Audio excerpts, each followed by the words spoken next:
எனக்கு ஒரு சிநேகிதன் அவன் சொன்னான், டேய் என்னுடைய மாமனார் கூட தன்னுடைய பொண்ணை எனக்கு திருமணம் பண்ணி கொடுக்கறதுக்கு முன்னாடி ஒரு செய்தியை சொன்னார். பொய்ன்னு அப்புறமா தான் தெரிஞ்சது அப்படின்னா. என்ன சொன்னார்னு கேட்டோம். என் பொண்ணு மாசத்துக்கு ஒரு தடவை ஏதாவது கோபம் வந்தா கையில கிடைக்கிறத எடுத்து உங்க மேல எரிவா, நீங்க தான் அனுசரிச்சு நடந்துக்கணும்னு சொன்னார் அப்படின்னா. அப்படி அவர் சொன்னது பொய்யா அப்படின்னு கேட்டேன். ஆமா, அவர் மாசம் ஒரு தடவைன்னு அவர் சொன்னது பொய், தினம் ஒரு தடவை அப்படி செய்யறா, இதுதான் உண்மை அப்படின்னா.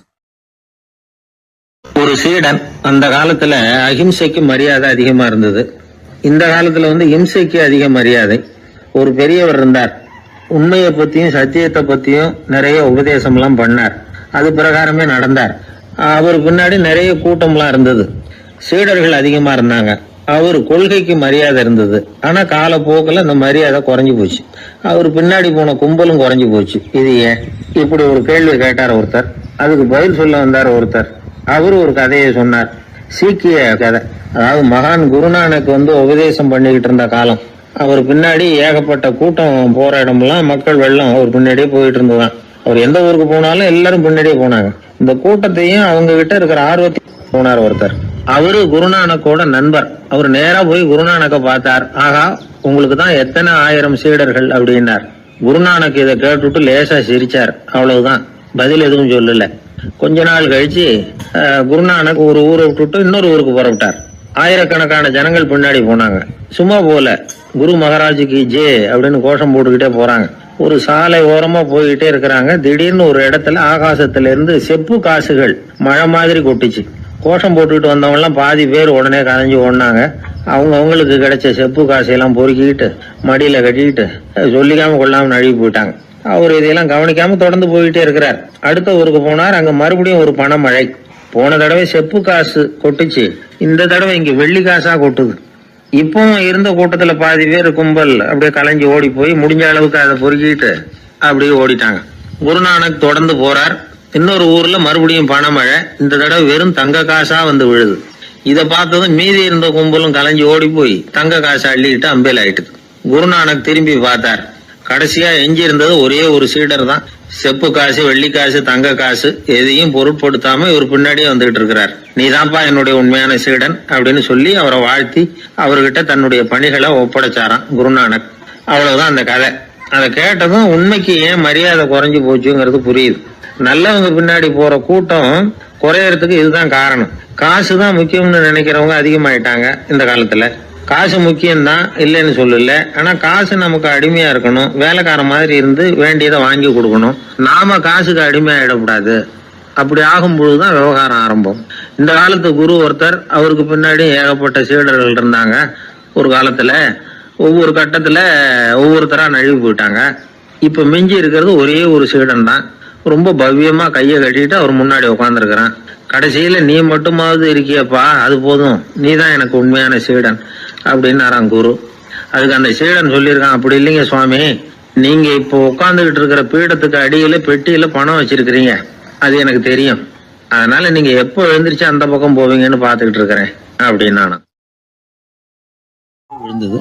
உடனே அவங்களுக்கு ஒரு ஆசை, கபீரை சந்திச்சு பேசணும் அப்படின்னு அவங்க ஆசைப்பட்டாங்க. அவங்க அப்படி ஆசைப்பட்டதுக்கு ஒரு காரணம் உண்டு. ஏன் அப்படி ஆசைப்பட்டாங்கன்னா, ரெண்டு ஞானிகளை சந்திக்க வச்சா பல அரிய தத்துவங்களை கேட்கறதுக்கு ஒரு வாய்ப்பு கிடைக்கும். அதனால அவங்க ரெண்டு பேரும் எப்படியாவது சந்திக்க வச்சிடணும் அப்படின்னு அவங்க ஆசைப்பட்டாங்க. அந்த சீடர்கள் தங்களுடைய விருப்பத்தை அவர்கிட்டயே சொன்னாங்க. இது மாதிரி அவர் கபீர் இந்த ஊர்ல இருக்கிறதா தெரியுது, சந்திச்சா தேவையில்லைன்னு. சரி, கபீரை சந்திக்கலாம், ஆனா அவரோட பேசுறத பத்தி நான் எதையும் சொல்றதுக்கு இல்லை அப்படின்னு விட்டார் பரீத். ஏன் கபீரோட நீங்க எதுவும் பேச மாட்டீங்களா அப்படின்னு கேட்டாங்க சீடர்கள். அவரோட பேசுறதுக்கு எதுவும் இல்லை. ஏன்னா எனக்கு என்ன தெரியுங்கிறது அவருக்கு தெரியும், அவருக்கு என்ன தெரியுங்கிறது எனக்கு தெரியும். அப்படி இருக்கிறப்ப நாங்க ரெண்டு பேரும் பேசிக்கிறதுக்கு என்ன விஷயம் இருக்க போகுது அப்படின்னாரு அவர். இங்க நிலைமை இப்படி. கபீர் இருக்கிற இடத்துல என்ன நடந்தது தெரியுமா? இது மாதிரி பரீத் காசிக்கு வந்திருக்கிறார் அப்படிங்கிற விஷயம் கபீரின் சீடர்களுக்கு தெரிஞ்சது. உடனே அவங்களும் நீங்க ஷேக் பரீத்தை சந்திச்சு பேசணும்னு அவர்கிட்ட கேட்க ஆரம்பிச்சாங்க. அதுக்கு கபீர் சொன்னாராம், நாங்க ரெண்டு பேரும் சந்திச்சுக்கிட்டா ஒருத்தர் கட்டி தழுவிக்குவோம், ஆனந்த கண்ணீர் வடிப்போம், வார்த்தைகளால பரிமாறிக்கிறதுக்கு எங்ககிட்ட எதுவும் இல்லை அப்படின்னாராம். இருந்தாலும் ரெண்டு பக்கத்துல இருந்த சீடர்களும் அப்படி நினைக்கல. எப்படியும் இவங்க சந்திச்சுக்கிட்டா கொஞ்சமாவது பேசாம இருக்க முடியாது, ஏதாவது பேசிக்குவாங்க அப்படின்னு நினைச்சாங்க. அதனால தொடர்ந்து வற்புறுத்தினாங்க. கபீர் பரீத்தை தன்னுடைய ஆசிரமத்துக்கு அழைச்சார். அந்த ஊரின் எல்லைக்கே போய் அவரை அழைச்சிட்டு வந்தார். 2 பேரும் சந்திச்சாங்க. ஒருத்தர் கட்டி பிடிச்சுக்கிட்டாங்க. ஒருத்தர் கைய ஒருத்தர் பிடிச்சபடியே ரொம்ப நேரம் நின்றுட்டு இருந்தாங்க. ஆனந்த கண்ணீர் வழிஞ்சுது. கபீர் ஆசிரமத்துல 2 பேரும் மௌனமா உட்கார்ந்துருக்காங்க. ஏதாவது பேசுவாங்கன்னு சொல்லி எதிர்பார்த்துக்கிட்டே 2 பக்கமும் சீடர்கள் காத்துக்கிட்டு இருக்கிறாங்க. பேசுங்கன்னு சொல்லியும் பார்த்தாங்க. அதை கேட்டதும் லேசா சிரிச்சாங்களே தவிர எதுவுமே பேசிக்கலையாம். ஒரு நாள் பூரா இப்படியே போயிட்டுது. அதுக்கப்புறம் பரீத் கபீர் கிட்ட விடைபெற்றுக்கிட்டு புறப்பட்டார். ஏன் நீங்க பேசல அப்படின்னு சொல்லி கபீரின் சீடர்கள் கேட்டாங்களாம். அதுக்கு கபீர் சொன்னார், நாங்க 2 பேரும் உணர்ந்ததை சொல்றதுக்கு வார்த்தைகள் கிடையாது. எல்லாமும் உணர்ந்த பரீத்து கிட்ட பேசுறதுக்கு என்கிட்ட எதுவும் இல்லை, அதனால பேசல அப்படின்னார். இதே மாதிரி பரீத்தின் சீடர்களும் அவர்கிட்ட கேட்டிருக்கிறாங்க, ஏன் நீங்க பேசலன்னு. எங்க 2 பேர்ல யாராவது ஒருத்தர் பேச ஆரம்பிச்சிருந்தாலும் அதை போல முட்டாள்தனம் வேற எதுவும் இருக்க முடியாதுன்னாரு அவரு. ஞானிகள் 2 பேரும் பேசி இருந்தா என்ன ஒரு தெளிவு கிடைக்குமோ அதை விட அதிகமான தெளிவு கிடைச்சுதான் சீடர்களுக்கு. உண்மையின் வடிவமான பரம்பொருள் பேசப்பட வேண்டிய ஒன்றல்ல, அது உணரப்பட வேண்டிய ஒன்று அப்படிங்கறத அவங்க புரிஞ்சுக்கிட்டாங்களாம். ஒரு கணவனும் மனைவியும் ரொம்ப நாள் ஒருத்தர் பிரிஞ்சிருந்தாங்க. பல வருஷங்களுக்கு அப்புறம் அவங்க சந்திச்ச உடனே ஏதாவது பேசலாம்ல, பேசல. 2 பேருமே மௌனமா இருந்தாங்க. இந்த ஞானிகள் மாதிரி ஒருத்தர் ஆர்வமா பாத்துக்கிட்டாங்க, அவ்வளவுதான். அந்த கணவனை தனியா கூப்பிட்டுக்கிட்டு போய் ஒருத்தர் விசாரிச்சார், ஏன்பா இவ்வளவு நாள் கழிச்சு சந்திக்கிறீங்க, நீயாவது முதல்ல வாயை திறக்கப்படாதான்னார். அதுக்கு அவர் சொன்னார், ஏற்கனவே நான் வாயை திறந்ததுனால தானே சார் இவ்வளவு காலமும் பிரிஞ்சு இருக்கிறது மாதிரி ஆச்சு, அதனால அவசரப்படாம பொறுமையா இருக்கிறேன் அப்படின்னாராம். அதனால பேச்சு பெருசுதான், இருந்தாலும் மௌனம் அதை விட பெரியது அப்படிங்கறத ஒரு வாழ்வியல் உண்மையாக நாம புரிஞ்சுக்கணும். ஒரு சீடன் வெளியூர் புறப்படுறதுக்கு தயாரா இருந்தான். ரொம்ப தூரம் போக போறான். திரும்பி வர நாளாகும். புறப்படுறதுக்கான ஆயத்த வேலைகள்ல ஈடுபட்டு இருந்தான். அந்த சமயம் பார்த்து இன்னொரு சீடன் அவங்கிட்ட வந்தான். நம்ம குரு உன்னை அழைச்சிட்டு வர சொன்னார், வா அப்படின்னு கூப்பிட்டான். இவன் உடனே புறப்பட்டு போனான். குருநாதரை பார்த்தான். அவர் காலில் விழுந்து வணங்கினான். வணங்கிவிட்டு எழுந்திரிச்சான். அவ்வளவுதான். குரு ஏதாவது உபதேசம் பண்ணுவாருன்னு எதிர்பார்த்தான். ஆனா நடந்தது என்ன தெரியுமா? குரு அவனுக்கு ஓங்கி ஒரு அடி கொடுத்தார். எதிர்பாராம இந்த அடியை வாங்கினதும் அந்த சீடன் அதிர்ந்து போயிட்டான். பக்கத்துல இருந்த மற்ற சீடர்களும் திகைச்சு போய் நின்னுட்டாங்க. அடி வாங்கின சீடனுக்கு மனசுக்குள்ள குழப்பம். நாம என்ன தப்பு பண்ணணும், புறப்படுற நேரத்துல இப்படி குரு கிட்ட அடி வாங்குற மாதிரி ஆயிட்டுதே அப்படின்னு நினைச்சு மனசுக்குள்ள ரொம்ப வேதனைப்பட்டான். கொஞ்சம் துணிச்சலை வரவழைச்சுக்கிட்டு குருநாதர்கிட்டயே கேட்டுட்டான், சுவாமி நான் என்ன தப்பு பண்ணினேன், என்ன இப்படி அடிச்சுட்டீங்களே, ஒரு வார்த்தை கூட உங்களை எதிர்த்து நான் பேசினது இல்லையே, இவ்வளவு காலமா உங்க விருப்பத்துக்கு விரோதமா ஒரு காரியம் கூட நான் செஞ்சது இல்லையே, வந்ததும் வராததுமா ஒண்ணுமே சொல்லாம என்ன அடிச்சுட்டீங்களே, குருவே நான் செஞ்ச குற்றம் தான் என்ன அப்படின்னு கண்ணீரோட பரிதாபமா கேட்டானா அந்த சீடன். ஆனா அந்த குரு முகத்துல கொஞ்சம் கூட கோபம் இல்லை. அவர் சிரிச்சுக்கிட்டே நின்றுகிட்டு இருந்தாராம். அதுக்கப்புறம் சொன்னாராம், என்னுடைய அருமை சீடனே, நீ ஒரு தவறும் பண்ணல. நான் உன்னை அடிச்சது நீ ஏதோ தப்பு பண்ணிவிட்டேங்கிறதுக்காக இல்ல, நீண்ட பயணம் போக போற, ஞாபகமா ஏதாவது கொடுத்து அனுப்ப வேணாமா, நீ ஞானம் பெற்ற பிறகுதான் திரும்பி வர போறேங்கிறது எனக்கு தெரியும், அதுக்கு பிறகு உன்னை அடிக்க முடியுமா, அதனால இப்ப கிடைச்சிருக்கிற இந்த வாய்ப்பை பயன்படுத்திக்கிட்டேன், அப்போதைக்கு இப்பவே அடிச்சுட்டேன், அவ்வளவுதான், வேற ஒண்ணும் இல்லை அப்படின்னாராம். குரு சிரிச்சுக்கிட்டே இப்படி சொல்றார். இருந்தாலும் இதுவும் ஒரு உபதேசம் தான். அதிர்ச்சிகளால விழிப்படைய வைக்கிறதும் ஒரு வழிதான். இது ஜென் வழி. பெரும்பாலும் அதிர்ச்சியின் மூலமாகவே ஞான தரிசனத்தை அருள்கிறவர்கள் தான் ஜென் குருமார்கள். நம்ம தியானம் தான் ஜென். இந்தியாவிலிருந்து சீனாவுக்கு போய் கொஞ்சம் பேர் மாறி வளம் பெற்று ஜப்பான்ல ஜென் ஆகி வளர்ந்துருக்குது, அவ்வளவுதான். ஜென்கிறது தியானம். எதை நினைச்சும் தியானிக்கிறது இல்ல, எல்லாத்திலையும் தியானம் இருக்கிறதா சொல்லுது ஜென். பேசுறது, இருக்கிறது, நடக்கிறது, சாப்பிடுறது, சிரிக்கிறது, தூங்குறது, தொழில் செய்யறது அல்லது சும்மா இருக்கிறது எல்லாமே தியானம் தான். ஜென்கிறது ஒரு சுய தரிசனம், தன்னைத்தானே அடையாளம் கண்டுகொள்கிறது தான். அது இல்லாத எதையும் தேடி கண்டுபிடிக்கிறது இல்ல. சென் மார்க்கத்தை பத்தி ஓஷோ என்ன சொல்றாரு தெரியுமா? காணாமல் போன தன்னுடைய மூக்கு கண்ணாடி தன்னுடைய மூக்கின் மேல் இருப்பதை கண்டுகொள்வது போன்றது சென் அப்படிங்கிறார். நம்மால் இன்னொருத்தர் முகத்தை ரொம்ப நேரமா உத்து பார்த்துக்கிட்டு இருந்தார். என்ன பாக்குறீங்கன்னாரு அவரு. நீங்க போட்டிருக்கீங்களே மூக்கு கண்ணாடி, அதைதான் பாக்குறேன்னாரு இவரு. நீங்க அப்படி பாக்குறதுக்கு விசேஷ காரணம் ஏதாவது உண்டான்னு கேட்டார் இவர். உண்டுன்னார். என்னன்னு கேட்டார். நேத்திக்கு காணாம போன என்னோட மூக்கு கண்ணாடி அது அப்படின்னாராம் இவர். எதிர்காலத்தை நினைச்சா எனக்கு ரொம்ப பயமா இருக்கு சார் அப்படின்னு சொல்றவங்க நிறைய பேர் இருக்கிறாங்க. அதாவது பயப்படாத மனிதர்கள்னு யாருமே கிடையாது. ஒவ்வொருத்தருக்கும் ஒவ்வொரு விதமான பயம் இருந்தாலும் ஒட்டுமொத்தமா பாக்குறப்போ மனிதனுக்கு 6 விதமான பய உணர்வுகள் வரலாம் அப்படின்னு பெரியவங்க சொல்றாங்க. எல்லா விதமான பயமும் இந்த 6 வகைக்குள்ள அடக்கம். அந்த 6 வகை பயமும் 6 எதிரிகள் மாதிரியா. 6 எதிரிகளையும் புரிஞ்சுக்கிட்டோம்னா போதும், வாழ்க்கையில சுலபமா வெற்றி அடைய முடியும். சரி, அந்த 6 வகை பயம் என்னென்ன அப்படின்னு பாப்போம். முதல்ல வறுமை பற்றிய பயம், 2வது பழிச்சொல் பற்றிய பயம், 3வது உடல் நலம் பாதிப்பு பற்றிய பயம், 4வது என்னன்னா காதல் தோல்வி, 5வது முதுமை, 6வது மரணம். அதாவது பயப்படுறதுங்கிறது ஒரு மனநிலை தான். இந்த மனநிலையை கட்டுப்படுத்த முடியும், திசை திருப்ப முடியும். சரி, இந்த பயங்களின் அறிகுறிகள் எப்படி இருக்கும்? வறுமை பற்றிய பயம் அப்படின்னு முதல்ல சொன்னோம் இல்லையா, அந்த பயத்தின் அறிகுறிகளை தெரிஞ்சுக்குவோம்.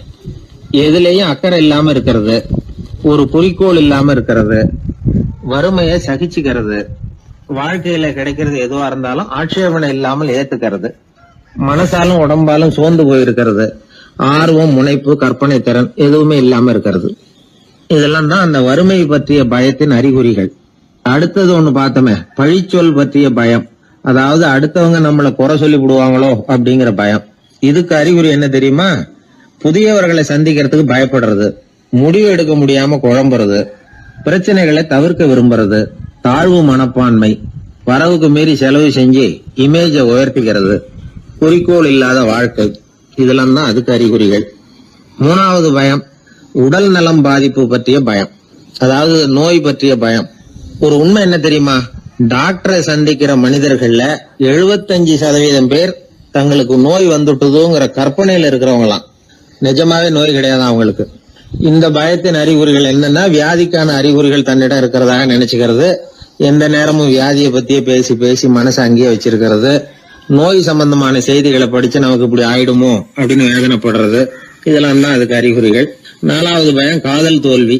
இது ரொம்ப வேதனை, உடம்பையும் மனசையும் சீரழிச்சு விடும். ஆண்களை விட பெண்கள் தான் இந்த பய உணர்வுல அதிகமா பாதிக்கப்படுறாங்க. 5வது முதுமை பற்றிய பயம். 6வது மரண பயம், வயசான காலத்துல எப்படி சமாளிக்கிறது அப்படிங்கிற பயம். ஆக இதையெல்லாம் நாம புரிஞ்சுக்க வேண்டியது ரொம்ப அவசியம். இந்த 6 வகை பயங்களை சரியா புரிஞ்சுக்கிட்டு நாம நடந்துக்கணும். வாழ்க்கையின் முன்னேற்றத்துக்கு இந்த பயங்கள் முட்டுக்கட்டே ஆயிடக்கூடாது. உழைச்சி பணம் சேர்க்கணும், உற்சாகமா மனசை வச்சுக்கணும். மனசை கட்டுப்படுத்துகிற மார்க்கம் தெரிஞ்சுக்கிட்டா போதும், எல்லாம் சரியா வந்துடும். நம்ம ஆள் ஒருத்தன் சொன்னான், சார் எனக்கு வறுமை பற்றிய பயம் தான் இருந்தது, ஒரே ராத்திரியில 30,000 ரூபாய் தயார் பண்ணிவிட்டேன், இப்ப எனக்கு இன்னொரு பயம் வந்துட்டுதுன்னா. என்ன பயம்னு கேட்டாங்க. போலீஸ் கண்டுபிடிச்சிருமோங்கிற பயம்னா. இது இந்த பயத்துல அடங்காது. அதனால அஞ்சி அஞ்சி சாவார், அஞ்சாத பொருள் இல்லை அப்படின்னு பாரதி சொன்னார் இல்லையா, அது மாதிரி பயத்தை புரிந்து கொண்டு அதற்கு தகுந்த மாதிரி நம்முடைய வாழ்க்கையை அமைத்துக் கொள்ள வேண்டும். அப்படி அமைத்துக் கொள்ளுகிறவர்களுக்கு வெற்றி நிச்சயம். ஒரு ஊர்ல ஒரு குரு இருந்தார், ஜென் குரு. அவரை தேடிட்டு ஒரு மன்னர் வந்தார். வந்தவர் ஜப்பான் மன்னர். தோட்டக்கலையை பத்தி தெரிஞ்சுட்டு போறதுக்காக அவர் வந்தார். எப்படி தோட்டம் அமைக்கிறது அப்படிங்கறத பத்தி அந்த குரு விவரமா சொல்லி கொடுத்தாரு. 1 நாள் 2 நாள் இல்ல, 3 வருஷம் கத்து கொடுத்தார். அதுக்கப்புறம் சொன்னார், நான் கத்து கொடுத்துட்டேன், இனிமே நீங்க போகலாம், போய் தோட்டம் அமைக்கலாம், அதுதான் உங்களுக்கு பரிசை. தோட்டம் அமைச்ச பிறகு சொல்லி அனுப்புங்க, நான் வந்து பாக்குறேன். நீங்க இங்க என்னவெல்லாம் கத்துக்கிட்டீங்களோ அதையெல்லாம் அங்க செயல்முறையில செஞ்சு காட்டுங்க அப்படின்னு சொல்லி அனுப்பி வச்சார். மன்னர் போனார். அரண்மனைக்கு பக்கத்திலேயே ஒரு பெரிய தோட்டத்தை உண்டு பண்ணினார். அழகான மரங்களையும் செடிகளையும் உருவாக்குனாரு. கிட்டத்தட்ட 1000 தோட்டக்காரர்களை பயன்படுத்தி 3 வருஷங்கள் முயற்சி பண்ணி அந்த அழகான தோட்டத்தை உருவாக்கினார். குரு கிட்ட இருந்து செய்தி வந்தது, நாளைக்கு வந்து தோட்டத்தை பாக்குறேன் அப்படின்னு. மன்னர் உடனே சுறுசுறுப்பாயிட்டார். முதல் நாளே தோட்டத்தை சுத்தப்படுத்தினார். ராத்திரி பூரா யாரும் தூங்கல. எல்லாருக்கும் தோட்டத்தை ஒழுங்குபடுத்துற வேலை. அது அந்தந்த இடத்துல ஒழுங்கா இருக்குதா அப்படின்னு சரி பார்த்தாங்க. ஒரு தவறும் இல்லாத வகையில அதை ஒழுங்குபடுத்தினாங்க. மறுநாள் குரு வந்தார், தோட்டத்தை பார்த்தார். அவருக்கு கோபம் வந்துட்டுது. மன்னருக்கு ஆச்சரியம், எப்பவும் சிரிச்சுக்கிட்டே இருக்கிறவர் இப்ப எப்படி இருக்கிறாரே அப்படின்னு. மெதுவா குரு கிட்ட போய், எல்லாம் சரியா தானே இருக்குது அப்படின்னார். எல்லாம் சரிதான், ஆனாலும் எங்கே அந்த பொன்னிற காற்று அப்படின்னார். உதிர்ந்த இலைகள், பொன் மஞ்சள் நிற இலைகள் காற்றில் அப்படி புரண்டு ஓடுவதை நான் பார்க்க முடியவில்லையே அப்படின்னாராம். அது இல்லாம இந்த தோட்டம் உயிரோட்டம் உள்ளதா இருக்காது, இதுல பாடல் இல்லை, ஆடல் இல்லை, அதெல்லாம் இல்லாம இந்த தோட்டம் ரொம்பவும் செயற்கையா தெரியுதேன்னாராம். மன்னர் இப்பதான் யோசனை பண்ணார். கீழே கிடந்த காஞ்சி போன இலைகள் மட்டும் இல்ல, மரத்துல இருந்த காஞ்சி போன இலைகளையும் அப்புறப்படுத்தி சுத்தமா வச்சிருக்கிறார். இறப்பும் வாழ்க்கையினுடைய ஒரு பகுதி தான். மரணம்ங்கிறது வாழ்க்கைக்கு எதிரானது அல்ல, அதை நிரப்பும் ஒரு பகுதி தான் அது. மரணம் இல்லையில் வாழ்க்கையே இல்லை அப்படிங்கிறது பெரியவங்க கருத்து. இப்ப அந்த தோட்டம் அழகா தான் இருக்குது, இருந்தாலும் அது ஒரு ஓவியம் மாதிரி உயிர் இல்லாமல் இருக்கு. குரு ஒரு வாளியை கையில எடுத்துக்கிட்டார், தோட்டத்தை விட்டு வெளியில போனார். ஏற்கனவே வீசி எறிந்த அந்த சருகுகளை எல்லாம் அள்ளி கொண்டுகிட்டு வந்தார். உள்ள எல்லா இடங்கள்லயும் அதை வீசினார். உடனே காத்து அந்த காய்ந்த சருகுகளையும் பழுத்த இலைகளையும் அசைக்க ஆரம்பிச்சுட்டுது. இப்போ அங்க சலசல சத்தம், சங்கீதம், இலைகளின் நடனம், ஓவியம் மாதிரி இருந்த அந்த தோட்டத்துக்கு இப்ப உயிர் வந்துட்டுது. இதுதான் அந்த பொன்னான காற்று அப்படின்னாராம் குரு. மன்னருக்கு புரிஞ்சுது. மிகப்பெரிய ஜென் கேள்வி ஒன்று உண்டு. உம்மான் அப்படிங்கிற ஒரு பெரிய குருவை பார்த்து துறவி ஒருத்தர் கேட்டாராம், இலைகள் எல்லாம் கீழே விழுந்து மரங்கள் மொட்டையாக இருக்கும் பொழுது என்ன நடக்கும்? இதுதான் கேள்வி. இதுக்கு உம்மான் சொன்ன பதில் பொன்னான காற்று, தி கோல்டன் விண்ட் அப்படின்னாராம். இதுக்கு என்ன விளக்கம்னா, உன்னுடைய எண்ணங்கள் எல்லாம் உன்னுடைய மனசிலிருந்து கீழே விழுந்து உனது உள்ளுணர்வானது மொட்டையாக நிற்கும் நிலைதான் அது. உனது வேர்களின் அருகில் காற்று வீசுகிறது. எல்லா எண்ணங்களும் உன்னிலிருந்து வெகு தூரத்துக்கு புரண்டு கொண்டே சென்று விடுகிறது. நீ அவற்றை கடந்து விட்டால் நீ அவைகளுக்கெல்லாம் மேலெழுந்து கீழே பார்ப்பவனைப் போல நிற்க ஆரம்பித்து விடுவாய். அதுதான் தியானம் என்பது அப்படின்னு சொல்றாங்க. தியானம்ங்கிறது எண்ணத்துக்கு எதிரானது இல்ல, தியானம்ங்கிறது எண்ணங்களை கடந்து செல்வதுதான். அதுக்கப்புறம் நாம பொன்னிற காற்றுல ஆட ஆரம்பிச்சிருவோம். இதுதான் பெரியவர்கள் சொல்றது. என்கிட்ட ஒருத்தர் தோட்டம் அமைக்கணும்னு யோசனை கேட்டு வந்தார். எல்லாம் சொல்லி கொடுத்தேன். செடிகள்லாம் செழிப்பா வளரணும்னா வேறு காயாம பாத்துக்குங்க, தினமும் தண்ணி விடுங்க அப்படின்னு சொல்லி அனுப்பி வச்சேன். ஒரு மாசம் கழிச்சு ஒரு தோட்டத்தை பாக்குறதுக்காக போனேன். போய் பார்த்தா எல்லா செடியும் வாடி கிடக்குது. என்னங்க இப்படி பண்ணிவிட்டீங்கன்னு. நீங்க சொன்னபடிதான் செஞ்சேன்னார். என்ன செஞ்சீங்கன்னு கேட்டேன். வேறு காயாம பார்த்து சொன்னீங்க, தினமும் ஒரு தடவை எல்லா செடியையும் ஒவ்வொன்னா புடுங்கி பார்த்து வேறு காயாம இருக்கா அப்படின்னு பார்த்துட்டு அதுக்கப்புறம் தண்ணி பாய்ச்சனே, அவ்வளவுதான் அப்படின்னார். நம்மள மாதிரி ஒரு ஆசாமி அவன் நம்மள மாதிரியே கற்பனை பண்ணான். அதாவது நாம தான் இந்த உலகத்துல ரொம்பவும் கஷ்டப்படுறோம், மற்றவங்க எல்லாம் சந்தோஷமா இருக்கிறாங்க அப்படின்னு அவன் நினைச்சுக்கிட்டான். அவன் ஒரு நாள் கடவுளை வேண்டிக்கிட்டானா, சுவாமி இந்த உலகத்துல எவ்வளவோ பேர் இருக்கிறாங்க, ஒவ்வொருத்தருக்கும் ஒவ்வொரு விதமான கஷ்டம் இருக்கலாம், ஒத்துக்கிறேன். இருந்தாலும் எனக்கு அது கொஞ்சம் அதிகமா இருக்கிறது மாதிரி தெரியுது. அதனால நீங்க எனக்காக ஒரு சின்ன உதவி செஞ்சா போதும். அது வேற ஒண்ணும் இல்ல, என்கிட்ட இருக்கிற துயரங்களை இன்னொருத்தர் யாருகிட்டயாவது கொடுத்துருங்க, அவர்கிட்ட இருக்கிற துயரங்களை என்கிட்ட மாத்தி கொடுத்துருங்க. ஒரு மியூச்சுவல் டிரான்ஸ்பர், அவ்வளவுதான். அப்படி பண்ணிவிட்டா போதும் அப்படின்னு வேண்டிக்கிட்டானா. அன்னைக்கு ராத்திரியே அவன் ஒரு கனவு கண்டிருக்கான். வானத்திலிருந்து ஒரு குரல் கேட்டிருக்கு. அது என்ன சொல்லிச்சு தெரியுமா? ஏ ஜனங்களே, எல்லாரும் அவங்கவுங்க கஷ்டங்களை ஒரு பையில போட்டு எடுத்துக்குங்க. அப்படி எடுத்துக்கிட்டு நேரா இந்த ஊர் எல்லையில இருக்கிற கோயிலுக்கு சேருங்க அப்படின்னு அந்த குரல். ஆஹா, கடவுள் நம்ம பிரார்த்தனைக்கு செவி சாய்ச்சுட்டார் அப்படின்னு சந்தோஷப்பட்டான் இவன். உடனே என்ன பண்ணான், தன்கிட்ட இருந்த கஷ்டத்தையெல்லாம் ஒரு சாக்கு பையில போட்டு எடுத்துக்கிட்டான். வீட்டை விட்டு வெளியில வந்தான். தெருவுல இறங்கி நடக்கிறான். அங்க பார்த்தா ஏகப்பட்ட பேர் ஆளுக்கு ஒரு பைய தூக்கிக்கிட்டு கோயிலுக்கு போயிட்டு இருக்கிறாங்க. சில பேர் மூட்டையா கட்டி தலையில சுமந்துக்கிட்டு போயிட்டு இருக்கிறாங்க. இவன் பார்த்தான். இவனுக்கு ரொம்ப ஆச்சரியமா இருந்தது. ஏன்னா எல்லாரும் வச்சிருக்கிற பைய இவன் பைய விட பெருசா இருந்தது. இவன் பை தான் இருக்கிறதுலயே கொஞ்சம் சின்னதா தெரிஞ்சது. இப்ப அவன் மறுபடியும் சாமியை வேண்டிக்கிட்டான், கடவுளே இப்ப உள்ள சூழ்நிலையை கவனிச்சா என்கிட்ட இருக்கிற பைய பரவாயில்லன்னு தோணுது. அதனால வேற பை எதையும் மாத்த வேணாம், இதுவே பரவாயில்ல, இந்த பையோட திரும்பி வீட்டுக்கு போனா போதும்னு நினைக்கிறேன் அப்படின்னு ஏதோ நினைக்க ஆரம்பிச்சுட்டான் அவன். எல்லாரும் கோயிலுக்கு போய் சேர்ந்தாங்க. கோயில்ல அந்த குரல் மறுபடியும் கேட்டுது. எல்லாரும் அவங்கவுங்க பைகளை சோகத்துல தொங்க விடுங்க. திடீர்னு விளக்குகள் அணையும், மணி அடிக்கப்படும், அதுதான் அடையாளம். அந்த சமயத்துல இருட்டுல உங்களுக்கு வேண்டிய பைய நீங்க மாத்தி எடுத்துக்கலாம், தேர்ந்தெடுத்துக்கலாம். வெளிச்சம் இருக்கிறப்பவே உங்களுக்கு பிடிச்ச பைக்கு பக்கமா பார்த்து நீங்க நின்னுக்கலாம் அப்படின்னு சொல்லி விவரம் சொல்லிச்சான் அந்த குரல். அப்படி சொன்னதுக்கு அப்புறம் திடீர்னு விளக்கு அணைஞ்சுது. மணி அடிச்சுது. கொஞ்ச நேரம் கழிச்சு மறுபடியும் விளக்குகள்லாம் எரிஞ்சுது. இப்போ பார்த்தா எல்லாரும் அவங்கவங்க பையையே கெட்டியா பிடிச்சிட்டு நிக்கிறாங்க. இவனும் அப்படியே நிக்கிறான். இவன் மெதுவா பக்கத்துல நிக்கிறவங்க கிட்ட கேட்டானா, ஏன் நீங்க பைய கையிலேயே வச்சிருக்கிறீங்க, செவுத்துல மாட்டலையா அப்படின்னு கேட்டிருக்கான். இல்லப்பா, நீ ஏன் கையிலேயே வச்சிருக்கிறியோ அதே காரணத்துக்காக தான் நாங்களும் வச்சிருக்கிறோம். நம்ம கவலைகளை பத்தி நமக்கு ஓரளவுக்காவது தெரியும். ஆனா மத்தவங்க கவலைகள் நமக்கு பரிச்சயம் இல்லாதவை, பழக்கம் இல்லாதது. அதனால நமக்கு தெரிஞ்ச கவலைகளை சமாளிக்கிறது சுலபம். தெரியாததை சமாளிக்கணும்னா மறுபடியும் ஆரம்பத்துல இருந்து ஆரம்பிக்கணும். அதனால பழைய நண்பர்களோட வாழறது தான் மேல் அப்படின்னு நானாம். அதுக்கப்புறம் அவன் தன்னோட பைய போதும்னு வீட்டுக்கு திரும்பி வந்துட்டானான். இது ஒரு பெரியவர் சொல்லி இருக்கிற கதை. அதனால நம்ம கிட்ட இருக்கிற கஷ்டங்கள் தான் பெருசு, அதை இன்னொருத்தங்கிட்ட கொடுத்துட்டு மாத்திக்கலாம் அப்படின்னு நினைக்கிறது தப்பு. இதே மாதிரி இன்னொரு சம்பவம். ஒரு ஊர்ல ஒரு நாள் ராத்திரி ஆகாயத்தில இருந்து கடவுள் குரல் கேக்குது. இந்த ஊர்ல இருக்கிற ஜனங்கள்லாம் கொஞ்சம் கவனிங்க, உங்களுக்கு ஒரு செய்தி. அதாவது இங்க இருக்கிற ஜனங்கள்லயே கொஞ்சம் கூட கவலையே இல்லாத ஆள் யாருன்னு எனக்கு தெரியணும்.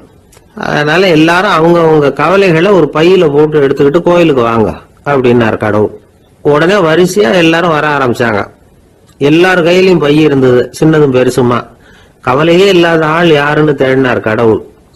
ஒரே ஒரு ஆள் மட்டும் கையில எதுவும் இல்லாம வெறும் கையை வீசிக்கிட்டு ரொம்ப ஜாலியா நடந்து வந்துகிட்டு இருந்தான். கடவுள் அவங்க கிட்ட போனார். ஏன்பா உனக்கு கவலையே இல்லையா அப்படின்னு கேட்டார். எனக்கும் சில கவலைகள்லாம் உண்டு அப்படின்னு அவன். எங்க அதெல்லாம்னு கேட்டிருக்காரு கடவுள். பின்னாடி லாரியில வந்துகிட்டு இருக்கு அப்படின்னு அவன். ஒரு ரயில் வேகமா போயிட்டு இருக்கு. அது ஒரு ரயில்வே ஸ்டேஷன்ல கொஞ்ச நேரம் நின்னுது. அப்போ அதுல ஒரு ஆள் ஏறினார். தலையில ஒரு மூட்டையை வச்சிருந்தார். மூட்டையை தலையில சுமந்துக்கிட்டே உள்ள வந்தாரு. மூட்டையை தலையில சுமந்துக்கிட்டே ஒரு இடத்துல உட்கார்ந்தார். ரயில் மறுபடியும் புறப்பட்டது. இவர் தன் தலையில இருந்த மூட்டைய கீழே இறக்கி வைக்கணும்ல, வைக்கல, சுமந்துக்கிட்டே வர்றார். எதிரில் உட்கார்ந்துருந்தவர் கேட்டார், ஏங்க ஏன் இப்படியே உட்கார்ந்துருக்கிறீங்க தலையில மூட்டையை வச்சுக்கிட்டு, மூட்டையை கீழே இறக்கி வைக்கலாமே அப்படின்னார். வேணாங்க, பாவம், தலையில இருக்கிற மூட்டையை இறக்கி ரயில்ல வச்சா ரயிலுக்கு பாரம் அதிகமா இருக்கும் அப்படின்னார் அவரு. இப்படி ஒரு ஆளை பார்த்தா நமக்கு சிரிப்பு தான் வரும். ஏன்னா ரயிலுங்கிறது அந்த மூட்டையையும் சேர்த்து சுமந்துக்கிட்டு தான் போகுது. அவன் அந்த மூட்டையை தலையில வச்சிருந்தாலும் ஒண்ணுதான், தரையில வச்சிருந்தாலும் ஒண்ணுதான். அதனால ரயிலுக்கு எந்த மாற்றமும் ஏற்பட போறதில்லை. அதே மாதிரி தான் நம்ம மனமும். இதுவும் ஒரு தேவையில்லாத சுமை, அனாவசியமா சுமந்துக்கிட்டு இருக்கிறோம். இத கீழே இறக்கி வச்சுட்டா வாழ்க்கை பிரயாணம் சுகமா இருக்கும். ரயில் பிரயாணம் பண்ற அந்த ஆள் மூட்டையை சுமக்கிறான், வாழ்க்கை பிரயாணம் பண்ற நாம மனசை சுமக்கிறோம். இது ரெண்டுக்கும் எந்த வித்தியாசமும் இல்லை. மனசை கீழே இறக்கி வச்சுட்டா பாரம் இல்லாமல் வாழலாம், பறவைகள் மாதிரி பறக்கலாம், குழந்தைகள் மாதிரி கள்ளங்கபடம் இல்லாம வாழலாம். இந்த வெளி உலகத்துல நாம நிலை பெற்று இருக்கணும், வேரூன்றி இருக்கணும். அதே சமயம் நம்முடைய உள் வெளியில ஆன்மீக வாழ்க்கையில பாரம் இல்லாம இருக்கணும். அப்போ பறக்கணும், நதியை போல ஓடணும், மிதக்கணும். பயணம் சுகமா இருக்கும், களைப்பு தெரியாது, கவலை தெரியாது. ஒரு சீடன் போதி தர்மரை நாடி வந்தான். குருவே, நீங்கள் என்ன வெறுமையாக இருக்க சொன்னீங்க, நான் இப்ப மறுபடியும் வெறுமையானவன் ஆகிட்டேன், அதனால இப்ப என்ன செய்ய சொல்றீங்க என்ன அப்படின்னு சொல்லி நின்னான். உடனே அந்த குரு பக்கத்துல இருந்த ஒரு குச்சியை எடுத்து அவன் தலையில அடிச்சு, போய் அந்த வெற்றுத்தன்மையையும் வீசி எறிந்து விட்டு வா அப்படின்னார். நான் இப்போ காலியா இருக்கிறேன்னு ஒருத்தன் சொல்றான்னு வச்சுங்க, அது உண்மை இல்லை. ஏன்னா இன்னமும் அதுல நான்கிற எண்ணம் இருக்குது. எந்த சிந்தனையும் இல்லாம இருக்கிறது கடினம்தான். ஆனாலும் மனிதன் அதுல உள்ள நுட்பத்தை புரிஞ்சுக்கிட்டான்னா இவ்வளவு தூரம் தூக்கி சுமந்துக்கிட்டு வந்த அந்த மனதின் முட்டாள்தனத்தை அவனே பார்த்துட்டு சிரிப்பான். இதுதான் பெரியவங்க சொல்லியிருக்கிற ஆலோசனை. நம்மால் ஒருத்தன் தலையில ஒரு பெரிய மூங்கில் கூடையோட ரயில்ல உட்கார்ந்தான். கூடை தலையில இருந்தது, கீழே இறக்கி வைக்கல. எதிரில் இருந்தவர் கேட்டார், ஏங்க எதுக்காக அதை அனாவசியமா சுமந்துகிட்டே இருக்கீங்க, கீழே இறக்கி வைங்களேன்னார். இல்லைங்க, நான் வீட்டை விட்டு புறப்படும் போதே என் பையன் சொல்லிவிட்டான் கூடைய தலையை விட்டு இறக்கக்கூடாதுன்னு அப்படின்னார். அவன் சின்ன பையன், விவரம் இல்லாம சொல்லியிருப்பான். இப்ப என்ன நேரில் வந்தா பார்த்துக்கிட்டு இருக்கிறான், நீங்க இறக்கி வைங்கன்னார் அவர். அவன் நேரில் பார்த்துக்கிட்டு இல்ல, இருந்தாலும் நான் இந்த கூடையை கீழே இறக்கி வச்சா அது அவனுக்கு தெரிஞ்சிரும் அப்படின்னாரு இவர். அது எப்படின்னாரு அவர். அவன் தனக்கு டிக்கெட் வாங்க வேணாம்னு சொல்லி இப்ப இந்த கூடைக்குள்ளதான் உட்கார்ந்துருக்கிறான் அப்படின்னார் இவர். ஒரு ஊர்ல ஒரு இளைஞன் இருந்தான். ஒரு நாள் அவன் ஒரு குருவை தேடிட்டு புறப்பட்டான். ஊரை விட்டு வெளியில போனான். போகிற வழியில ஒரு காடு. அந்த காட்டுல ஒரு மரத்தடியில ஒரு பெரியவர் உட்கார்ந்துருக்கிறார். அமைதியா மௌனமா அவர் அமர்ந்திருக்கிறார். இந்த பெரியவரை விசாரிக்கலாம், குருவை தேடி கண்டுபிடிக்கிறதுக்கு இவர் ஏதாவது ஒரு வழி சொல்லி கொடுப்பார் அப்படின்னு நினைச்சுக்கிட்டு அவர் நெருங்கினான். ஐயா, எனக்கு ஒரு குரு தேவை, எங்க கிடைப்பார், அவரை எப்படி அடையாளம் கண்டுபிடிக்கிறது, அதை பத்தி ஏதாவது விவரம் சொன்னீங்கன்னா நான் கண்டுபிடிச்சுக்குவேன் அப்படின்றான். பெரியவர் நிமிர்ந்து பார்த்தார். தம்பி, அது ரொம்ப சுலபம். அவர் வயசானவராக இருப்பார், என்னை விட சுமார் 30 வயசு அதிகமாக இருக்கும். அவர் ஒரு மரத்தடியில் தான் உட்காந்துருப்பார் அப்படின்ட்டுருக்கான். சரிங்க பெரியவரே, அது என்ன மாதிரியான மரம், எப்படி இருக்கும் அப்படின்னு கேட்டிருக்கான். பெரியவர் அந்த விவரங்களையும் சொல்லியிருக்கிறாரு. அது மட்டும் இல்லை, சந்திக்கிற நாள், நேரம், வினாடி முதற்கொண்டு எல்லா விவரங்களையும் துல்லியமாக சொன்னாராம். இவ்வளவு விவரங்களை இவரால் எப்படி சொல்ல முடியுது அப்படின்னு இவனுக்கு ஆச்சரியம். இருந்தாலும் அந்த பெரியவர் கடைசியாக ஒரு விவரம் சொன்னார். அது என்ன தெரியுமா, எப்படியும் நீ அவரை சந்திக்கிறதுக்கு ஒரு 30 வருஷம் ஆகும் அப்படின்னு சொல்லிவிட்டாராம். ரொம்ப நன்றிங்க பெரியவரே அப்படின்னு சொல்லிவிட்டு அந்த இளைஞன் புறப்பட்டுருக்கான். இப்போ அவனுக்கு குரு பத்தின விவரம் எல்லாம் கிடைச்சிட்டுது, சந்திக்கிற நேரமும் தெரிஞ்சுட்டுது. ஆனால் 30 வருஷம் அவரை தேடி அலைய வேண்டியிருக்குமே. அவன் தேட ஆரம்பிச்சான். காடு மலை எல்லாம் சுற்றி அலைஞ்சான். பல வருஷங்கள் தேடினான். அழுத்து போயிட்டான். கடைசியில் அவனுக்கும் வயசாயிட்டுது. கடைசியில் தன்னுடைய சொந்த ஊருக்கே திரும்பி போயிட்டு இருந்தான். அங்கே ஒரு மரத்தடியில் அவன் தேடிக்கிட்டு இருந்த குருநாதர் கிடைச்சார். யார் அவருன்னா, 30 வருஷத்துக்கு முன்னாடி வழி சொல்லி கொடுத்தாருல அதே பெரியவர். அவருக்கு இப்போ 30 வயசு அதிகமாக இருந்தது. அதே மரம். அன்னைக்கு பெரியவர் சொன்ன அடையாளம் இப்போ பொருத்தமாக இருந்தது. இப்போ அந்த பெரியவர் சொன்னார், சரியா வந்து சேர்ந்துட்ட, வா, உனக்காக தான் நான் இவ்வளவு காலமும் காத்துக்கிட்டு இருந்தேன் அப்படின்னாரான். என்ன சொல்றீங்கன்னு இருக்கான். 30 வருஷத்துக்கு முன்னாடி என்கிட்ட வந்தியே, அப்பவே என் காலம் வந்து முடிஞ்சு போயிருந்தது.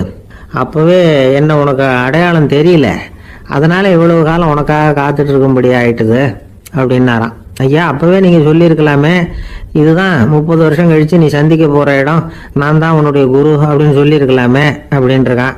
அந்த பெரியவர் சிரிச்சுக்கிட்டே இதுக்கு பதில் சொன்னாராம். நான் எவ்வளவோ விவரமா தான் சொன்னேன், நீ சரியா புரிஞ்சுக்கல. காரணம், அப்போ நீ போதுமான அளவுக்கு பக்குவம் பெற்றிருக்கவில்லை, அதனால புரியும் சக்தி இல்லாம போயிட்டுதப்போ 30 ஆண்டு காலம் நீ அலைஞ்சு தெரிஞ்சிருக்கிற. அது காரணமா இப்போ உனக்கு அந்த பக்குவம் வந்துட்டுது.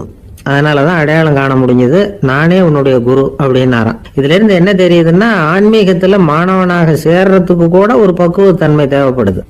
ஒரு பெரிய ஞானி, அவர்கிட்ட சீடனா இருக்க ஒருத்தன் வந்தான். எதிரில் நின்னா. ஞானி அவனை வெகு நேரம் உற்று பார்த்தார். அப்புறம் சொன்னார், சீடனா இருக்கிறது ரொம்ப சிரமம்னார். நான் தயாரா இருக்கிறேன்னா. அது இன்னமும் சிரமமாச்சே, இங்கே வந்து குருவா இருக்கிறது மட்டுமே சுலபம் அப்படின்னாராம். அப்படின்னா நான் குருவாவே ஆயிடுறேன் அப்படின்னானா. இது போலவே இந்த காலத்துல கதை ஒன்று உண்டு. ஒரு பள்ளிக்கூடத்துல வகுப்பு ஆசிரியர் மாணவனை திட்டிக்கிட்டு இருந்தார். டேய், நீ 100க்கு 10 மார்க்கு தான் வாங்கிட்டு இருக்க, இவ்வளவு மோசமா நீ படிச்சா கடைசியில மாடு மேய்க்கிறது கூட லாய்க்கு இல்லாதவனா ஆயிடுவேன், அதுக்கப்புறம் என்ன செய்ய போற அப்படின்னாராம். பையன் தலையை சொரிஞ்சுக்கிட்டே சொன்னானா, சார் அப்படின்னா ஒன்று செய்யறேன் அப்படின்னானா. இவர் கேட்டிருக்கார், என்ன செய்ய போறேன்னு. வேற என்ன சார், உங்களை மாதிரி ஒரு ஆசிரியர் ஆயிடுறேன் அப்படின்னானா. துருக்மேனியாவில் அஷ்காபாத் அப்படின்னு ஒரு நகரத்துல ஒரு புவியியல் விஞ்ஞானி இருந்தார். அவரு ஒரு நாய்க்குட்டி வளர்த்தார். ஒரு நாள் முன்னிரவு நேரம் ஒரு மேஜைக்கு முன்னாடி உட்காந்து அந்த விஞ்ஞானி ஏதோ கணக்கு போட்டுக்கிட்டு இருக்கிறார். அவருக்கு ஒரு சின்ன பெண் குழந்தை, அது தொட்டில தூங்கிட்டு இருக்குது. அந்த நாய்க்குட்டியும் ஒரு மூலையில படுத்து அது பாட்டுக்கு தூங்கிட்டு இருந்தது. ஒரே அமைதி. அந்த நேரத்துல திடீர்னு அந்த நாய்க்குட்டி துள்ளி எழுந்திருச்சது. நேரா குழந்தைகிட்ட ஓடிச்சு. அந்த குழந்தைய அது போட்டிருந்த ட்ரெஸ்ஸோட சேர்த்து கவ்வி தூக்குச்சு. தூக்கிக்கிட்டு வாசல் பக்கம் ஓடிச்சு. நாய்க்குட்டி குழந்தைய கவ்வி தூக்க முடியுமாங்கிற சந்தேகம் உங்களுக்கு இல்லையா? நீங்க வந்து நம்மூர் நாய்க்குட்டியவே பார்த்து பழக்கப்பட்டிருக்கீங்க, அதனால நம்புறதுக்கு சிரமமா இருக்கும். அந்த ஊர்ல எல்லாம் அது வந்து ரொம்ப ஸ்ட்ராங்கா இருக்கும், ஒரு ஏதோ கண்ணுக்குட்டி மாதிரி இருக்கும். விஞ்ஞானி அதை பார்த்துட்டார். உடனே அந்த நாய்க்கு வந்து வெறி பிடிச்சிட்டுதுன்னு முடிவு பண்ணிட்டு தன்னோட கை துப்பாக்கி எடுத்துக்கிட்டு ஓடி வந்தார். அவர் வெளியில வந்து நாய்க்குட்டி எங்க அப்படின்னு பார்த்து தேடுறார். அந்த நேரத்துல அந்த வீடு வந்து இடிஞ்சு விழுது. காரணம் பூமி அதிர்ச்சி. இப்படி பூமி அதிர்ச்சி உண்டாக போகுதுங்கிறது அந்த நாய்க்குட்டிக்கு முன்னாடியே தெரிஞ்சு போச்சு. அதுதான் குழந்தைய தூக்கிட்டு வெளியில ஓடி வந்திருக்குது. அது மூலமா அந்த குடும்பத்தையே காப்பாத்தி இருக்குது அந்த நாய்க்குட்டி. இந்த சம்பவம் நடக்கிறதுக்கு 3 நாளைக்கு முன்னாடியே சில பிராணிகளுக்கு இப்படி நடக்க போகுதுங்கிறது தெரிஞ்சிருக்குதான். ஆமா, அந்த நகரத்துல 3 நாளைக்கு முன்னாடியே பாம்பு, பல்லி இதெல்லாம் அது தங்கி இருந்த வலையை விட்டு வெளியில ஓடி வந்துட்டுது. அதே மாதிரி அங்க இருந்த புறாவெல்லாம் பறந்து போயிடுச்சான்.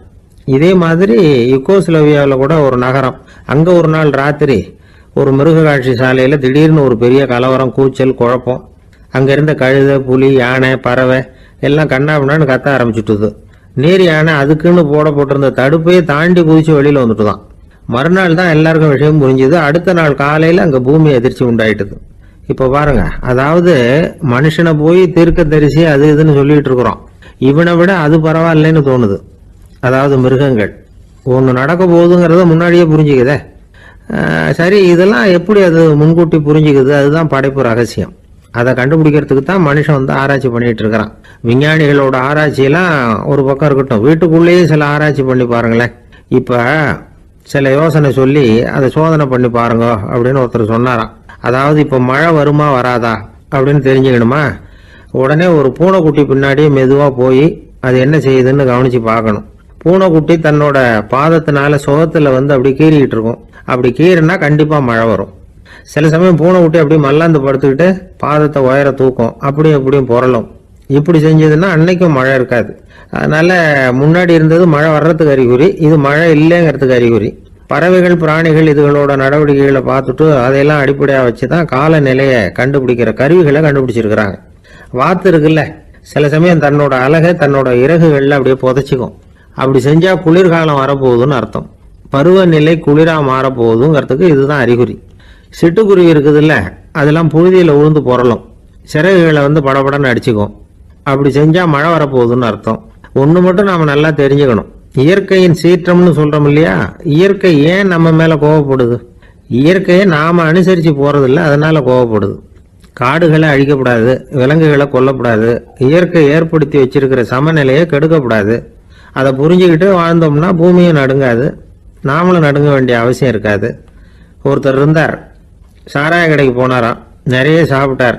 அப்புறம் சொன்னார், இது ரொம்ப அற்புதமான சரக்கு போல இருக்கு, உள்ள போன உடனே இந்த பூமியே நடுங்கிறது மாதிரி இருக்கு எனக்கு அப்படின்னாராம். இதுக்கு கடைக்காரர் சொல்லியிருக்கார், நீங்க சாப்பிட்டது வெறும் பச்சை தண்ணி தாங்க, இப்ப ஏற்பட்டிருக்கிறது நிஜம் பூமி அதிர்ச்சி அப்படின்னாராம்.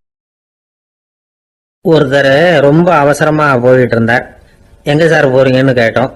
எனக்கு வேண்டியப்பட்ட ஒருத்தருக்கு குழந்தை பிறந்திருக்கிறதாக செய்தி வந்திருக்கு, அதுதான் ஆஸ்பத்திரிக்கு போயிட்டு இருக்கேன், பார்த்துட்டு வரலாம்னு அப்படின்னார். அப்படின்னா கொஞ்சம் இப்படி உட்காருங்க அப்படின்னோம். சில விவரம்லாம் சொல்றேன், கேட்டுட்டு போங்க அப்படின்னோம். உட்காந்தார். அப்புறம் சொல்ல ஆரம்பிச்சோம். புதுசா பிறந்திருக்கிற ஒரு குழந்தைய பார்க்க போறதுன்னா அது சாதாரண விஷயம் இல்லை, அதுல ரொம்பவும் கவனமா நடந்துக்கணும். புது குழந்தைக்கு நோய் சுலபமா தொற்றும், முக்கியமா காற்று மூலமா பரவுற நோய்கள் சுலபமா வந்துடும். அதனால நமக்கு உடம்பு சரியில்லைன்னா குழந்தைய விட்டு கொஞ்சம் தள்ளியே இருக்கிறது தான் நல்லது. பெரியவங்களை பொறுத்த வரைக்கும் சாதாரணமா உள்ள ஒரு கிருமி கூட குழந்தைய பொறுத்த வரைக்கும் ரொம்ப மோசமான ஒரு கிருமியா இருக்கும். சில வெளிநாடுகள்ல எப்படி தெரியுமா, பிறந்த குழந்தை தூங்கிட்டு இருக்கிற ஒரு ரூமுக்கு போகணும்னா போறவங்க வந்து முகமூடி போட்டுக்கணும், காலணிகளை மாத்திக்கணும், அவ்வளவு சுத்தமா உள்ள போய் பார்த்துட்டு வரணும். பொதுவா சில ஆஸ்பத்திரிகள்ல பாத்தீங்கன்னா பார்வையாளர்கள் நேரத்துல விசிட்டிங் ஹவர்ஸ் தாயை விட்டு குழந்தைய தனியா பிரிச்சு வச்சிருவாங்க. எதுக்குன்னு நினைக்கிறீங்க? அந்த நேரம் பல பேர் வருவாங்க போவாங்க, அவங்க கை கால் சுத்தமா இருக்காது, சுத்தம் இல்லாத கைகள் மூலமா கிருமிகள் பரவும். சுத்தம் இல்லாத கைன்னா மண்ணு தூசி படிஞ்சிருக்கிற கை மட்டும் தான் அர்த்தம் இல்லை. சாலையில கையை வீசிக்கிட்டு நடந்து வர்றீங்க, குழந்தைய பொறுத்த வரைக்கும் அது கூட சுத்தம் இல்லாத கை தான். தாயை தவிர மற்றவங்க குழந்தைய தூக்காம பாத்துக்கிறது நல்லது. தாய் கூட அளவோட கொஞ்சிறதோட நிறுத்திக்கணும். புதுசா ஒரு குழந்தைய பெற்றிருக்கிற பொண்ணுகிட்ட மற்ற தாய்மார்கள் ஏதாவது சொல்லிக்கிட்டே இருப்பாங்க, குழந்தைய அப்படி வளர்க்கணும் இப்படி வளர்க்கணும் அப்படின்னு ஏதாவது அட்வைஸ் பண்ணிக்கிட்டே இருப்பாங்க. இப்படி ஓவரா அறிவுரை பண்றது அந்த பொண்ணை வந்து குழப்பி விட்டுரும். அதனால அப்படிலாம் பண்ணக்கூடாது. அந்த பெண்ணே ஏதாவது கேட்டா கூட டாக்டர் சொல்ல வேண்டிய விவரங்களை எல்லாம் நாமே சொல்லிக்கிட்டு இருக்கக்கூடாது. புதுசா பிறந்திருக்கிற குழந்தைய மட்டும்தான் இப்படி பார்க்கணும்னு இல்லை, ஒரு நோயாளி குழந்தைய பார்க்க போறதுன்னா கூட ரொம்ப எச்சரிக்கையாக தான் நடந்துக்கணும். ஒரு தின்பண்டமோ விளையாட்டு சாமானோ அந்த குழந்தைக்கு நாம் வாங்கிட்டு போறதா வச்சுக்குவோம், அதை நேராக கொண்டுகிட்டு போய் அந்த குழந்தைகிட்டே கொடுக்கக்கூடாது. அதோட அப்பா அம்மா கிட்ட ரகசியமாக கொடுக்கலாம். அவங்க முடிவு பண்ணட்டும் குழந்தைகிட்ட அதை கொடுக்கலாமா வேண்டாமாங்கிறத. அவங்களுக்கு தான் தெரியும் அதோட மனசும் உடம்பும். உங்கள் அக்கறையை காட்டுறதா நினச்சிக்கிட்டு குழந்தை வாயில் எதையும் கொண்டுட்டு போய் போடாதீங்க. போகிறப்போ உங்கள் வீட்டு குழந்தையும் அழைச்சிட்டு போகாதீங்க. இது நோயை வாங்கிட்டு வந்துடும், அல்லது புதுசாக ஒரு நோயை அதுகிட்ட கொடுத்துட்டு வந்துடும். என்னதான் உங்களுக்கு பழக்கமான குழந்தையா இருந்தால் கூட அதுக்கு விருப்பம் இல்லைன்னா பேசக்கூடாது. அங்கே போய் அவங்க பள்ளிக்கூடத்தை ஞாபகப்படுத்திட்டு இருக்கக்கூடாது. நோயில் இருக்கிறப்ப ஸ்கூலை பற்றி பேச அது விரும்பாது. ஆஸ்பத்திரியை விட்டு வெளியில் புறப்படுறப்போ குழந்தைகிட்ட சொல்லணும்னு அவசியம் இல்லை. அதோட அப்பா அம்மா கிட்ட சொல்லிவிட்டு புறப்பட்டா போதும், குழந்தை கோபிச்சிக்காது. சமூக சம்பிரதாயத்தை பற்றி அது கவலைப்படுறதில்ல. இப்படி எல்லா விவரமும் நம்ம எதிரில் உட்காந்துருந்தவங்க கிட்ட சொல்லி முடித்தோம். ரொம்ப நன்றி சார் அப்படின்னு சொல்லிவிட்டு அவர் புறப்பட்டார். குழந்தைங்க கொஞ்சம் வளர்ற வரைக்கும் தான் நாம் எச்சரிக்கையாக இருக்கணும்னு இல்லை, வளர்ந்த பிறகு இன்னும் எச்சரிக்கையாக இருக்கணும். ஒரு பையன் பள்ளிக்கூடத்துலேருந்து திரும்பி வீட்டுக்கு வந்தான். முகம் பூரா நகத்தால கீறி இருந்தது. அப்பா பார்த்து பயந்துட்டார். யாருடா உன்னை இப்படி பண்ணது அப்படின்னாரு. என் கூட படிக்கிற இன்னொரு பையன்னா. நாளைக்கு உன் கூட பள்ளிக்கூடத்துக்கு வர்றேன், நீ எனக்கு அவனை அடையாளம் காட்ட முடியுமான்னார். அது ரொம்ப சுலபம் நான் பையன். எப்படின்னார் அப்பா. அவன் காதில் ஒன்று கையோடு எடுத்துகிட்டு வந்திருக்கிறேன், இதோ என் பையில தான் வச்சுருக்கேன் அப்படிங்கிறான் அந்த பையன். ஒருத்தர் ஒரு தவறு செஞ்சு விடுறாருன்னு வச்சுக்கங்க, உடனே நீ செஞ்சது தவறு அப்படின்னு சொல்கிறது ஒரு வகை. அதுக்கு பதிலாக எது சரின்னு அவர் புரிந்து கொள்ள உதவி செய்கிறது இன்னொரு வகை. இந்த ரெண்டாவது வகை இருக்குது பாருங்க, நிர்வாக இயலில் இது ரொம்ப முக்கியம். அலுவலகத்தில் வேலை பார்க்குற ஒருத்தர் முக்கியமாக தெரிஞ்சுக்க வேண்டியது என்ன தெரியுமா? சக ஊழியர்கள்கிட்ட எப்படி பழகணும், மேலதிகாரிகள்கிட்ட எப்படி பழகணும், தனக்கு கீழே வேலை செய்கிறவங்க கிட்ட எப்படி பழகணும், வாடிக்கையாளர்கள்கிட்ட எப்படி பழகணும், இவங்க எல்லார்கிட்டையும் செம்மையான உறவை ஏற்படுத்திக்கிறது எப்படி, இதையெல்லாம் சொல்லிக் கொடுக்குற பாடம் தான் இன்டர் பர்சனல் ஸ்கில், திறமையான உறவு அப்படிங்கிறது. எந்த வேலையில் இருந்தாலும் சரி, இந்த உறவுகளை வளர்க்கும் திறன் உள்ளவங்க சீக்கிரம் முன்னுக்கு வந்துடுறாங்க. மற்றவங்க கிட்ட உறவை பலப்படுத்திக்கிறது எப்படி அப்படின்னு தெரிஞ்சுக்கிட்டோம்னா எந்த ஒரு தடையையும் சுலபமாக தாண்டி செய்கிற தொழிலில் முன்னுக்கு வந்துடலாம். ஹார்வர்டு பல்கலைக்கழகத்தில் ஒரு கணக்கெடுப்பு பண்ணி பார்த்தாங்களாம். பார்க்குற வேலையில் எது மாதிரி குணாதிசயம் உள்ளவங்க வேகமாக முன்னுக்கு வர்றாங்க அப்படின்னு தெரிஞ்சுக்கிறதுக்காக இந்த கணக்கெடுப்பு.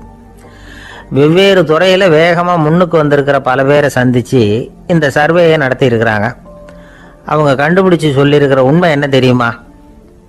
ஒருத்தர் ஒரு வேலையில் இருந்தால் அது சம்பந்தப்பட்ட சப்ஜெக்ட் பற்றிய அறிவு 35% இருந்தால் போதுமா. ஆனால் உறவுகளை வளர்க்கக்கூடிய திறன், இன்டர் பர்சனல் ஸ்கில்லு 65% வேணும். இப்படி உள்ளவங்க சீக்கிரம் முன்னுக்கு வந்துடுறாங்களாம்.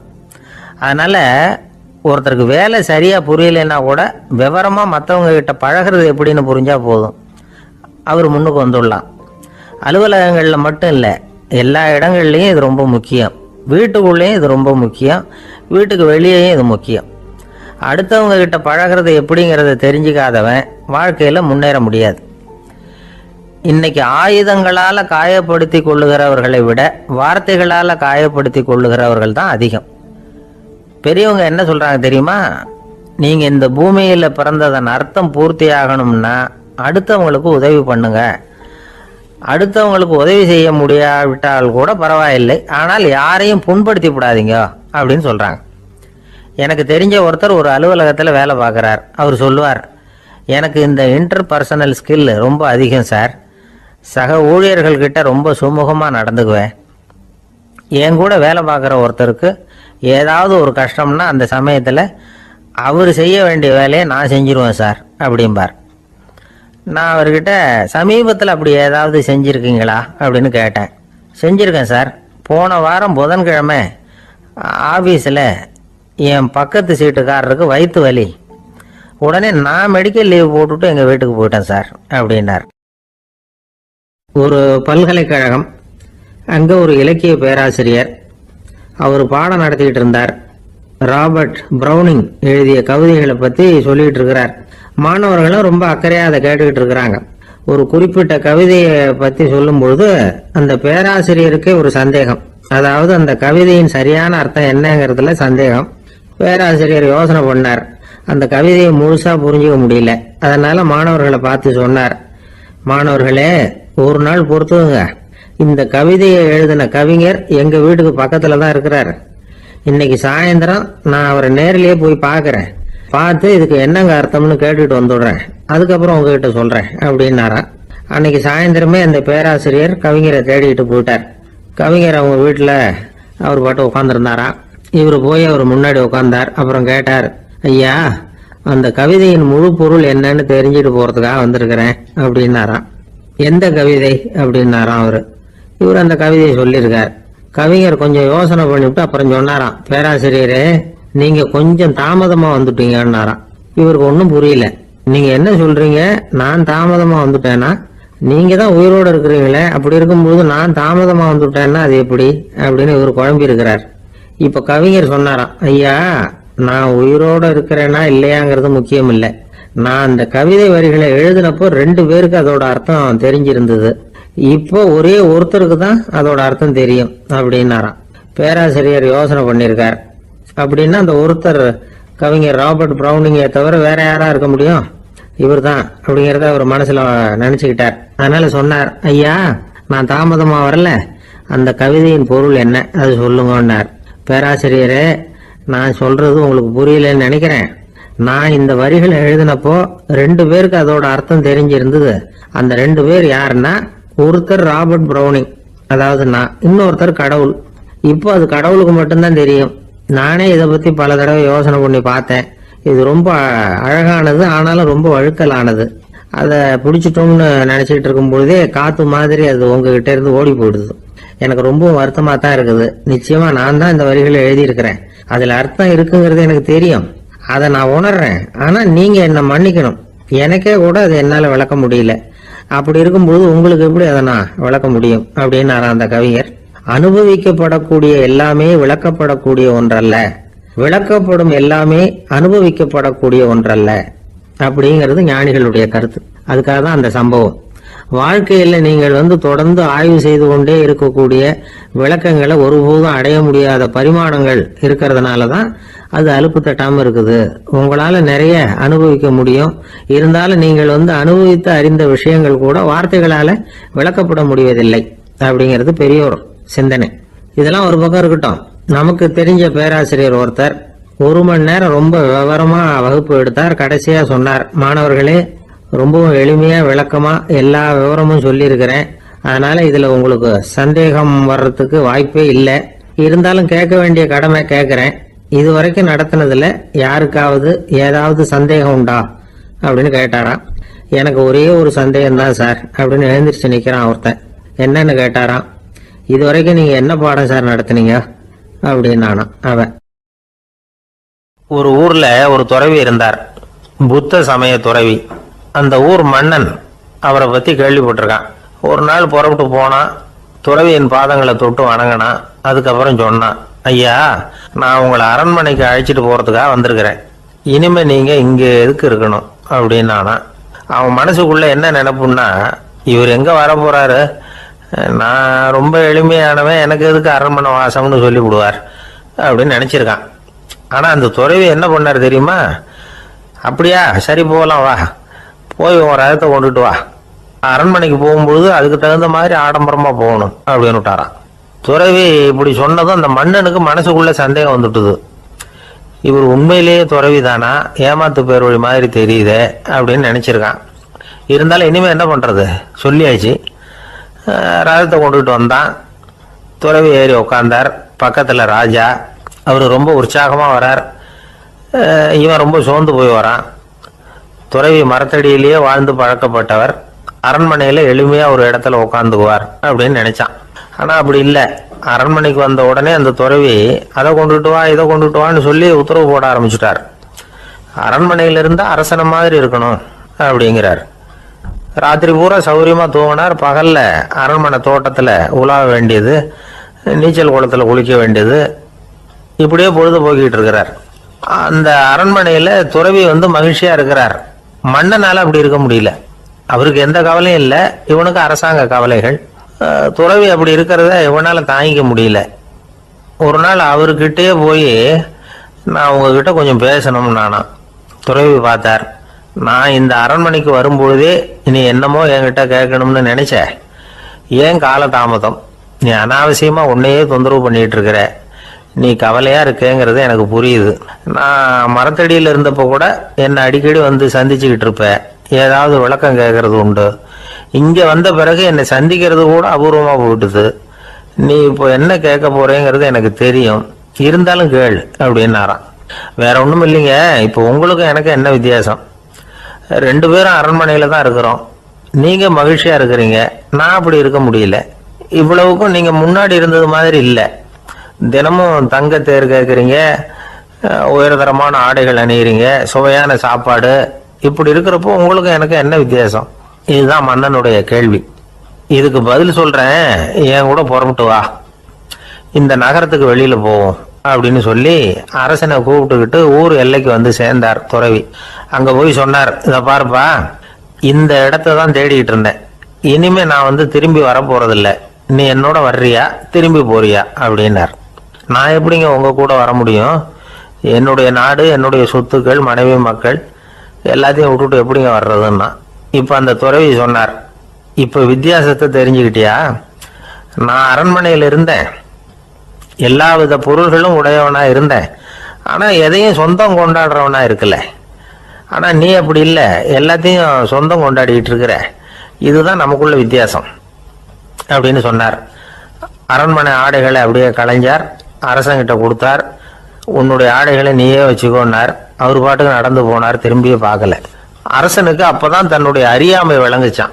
இதுல இருந்து நாம புரிஞ்சுக்க வேண்டியது என்னன்னா, இந்த உலகத்துல எத்தனையோ பொருள்கள், அதையெல்லாம் முறையா பயன்படுத்தினா மகிழ்ச்சி. அதை விட்டுட்டு அதுக்கெல்லாம் சொந்தம் கொண்டாட ஆரம்பிச்சா கவலை. நம்ம ஆட்கள் வந்து சொந்தம் கொண்டாடுற விதமே தனி. ஒரு ஆளு இன்னொருத்தங்கிட்ட ஒரு கொடை கடன் வாங்கியிருந்தான், திருப்பி கொடுக்கல. கொடையை கொடுத்தவன் கேட்டான், என்கிட்ட கடன் வாங்கினிய கொடை, அதை கொஞ்சம் திருப்பி தர்றியான்னா. அது உனக்கு இப்போ அவசரமா தேவைப்படுதா அப்படின்னு கேட்டான் இவன். எனக்கு தேவைப்படல, அந்த கொடையை நான் யாருக்கிட்ட வாங்கியிருந்தேனோ அவனுக்கு இப்போ அது அவசரமா தேவைப்படுது அப்படின்னு அந்த ஆள். ஒரு சராசரி மனிதனுடைய இயல்பு என்ன? இன்பம் வந்தா துள்ளி குதிப்பான், துன்பம் வந்தா சோர்ந்து போய் ஒரு மூலையில உட்காந்துருவான். இவன் தான் சராசரி மனிதன். ஆனா ஒருத்தன் இன்பம் வந்தா அதுக்காக மகிழ்ச்சி அடையறதில்ல, துன்பம் வந்தா அதுக்காக சோர்ந்து போறதில்ல அப்படின்னு வச்சுக்கோங்க. அப்படி இருந்தா அவன் சாதாரண ஆள் கிடையாது.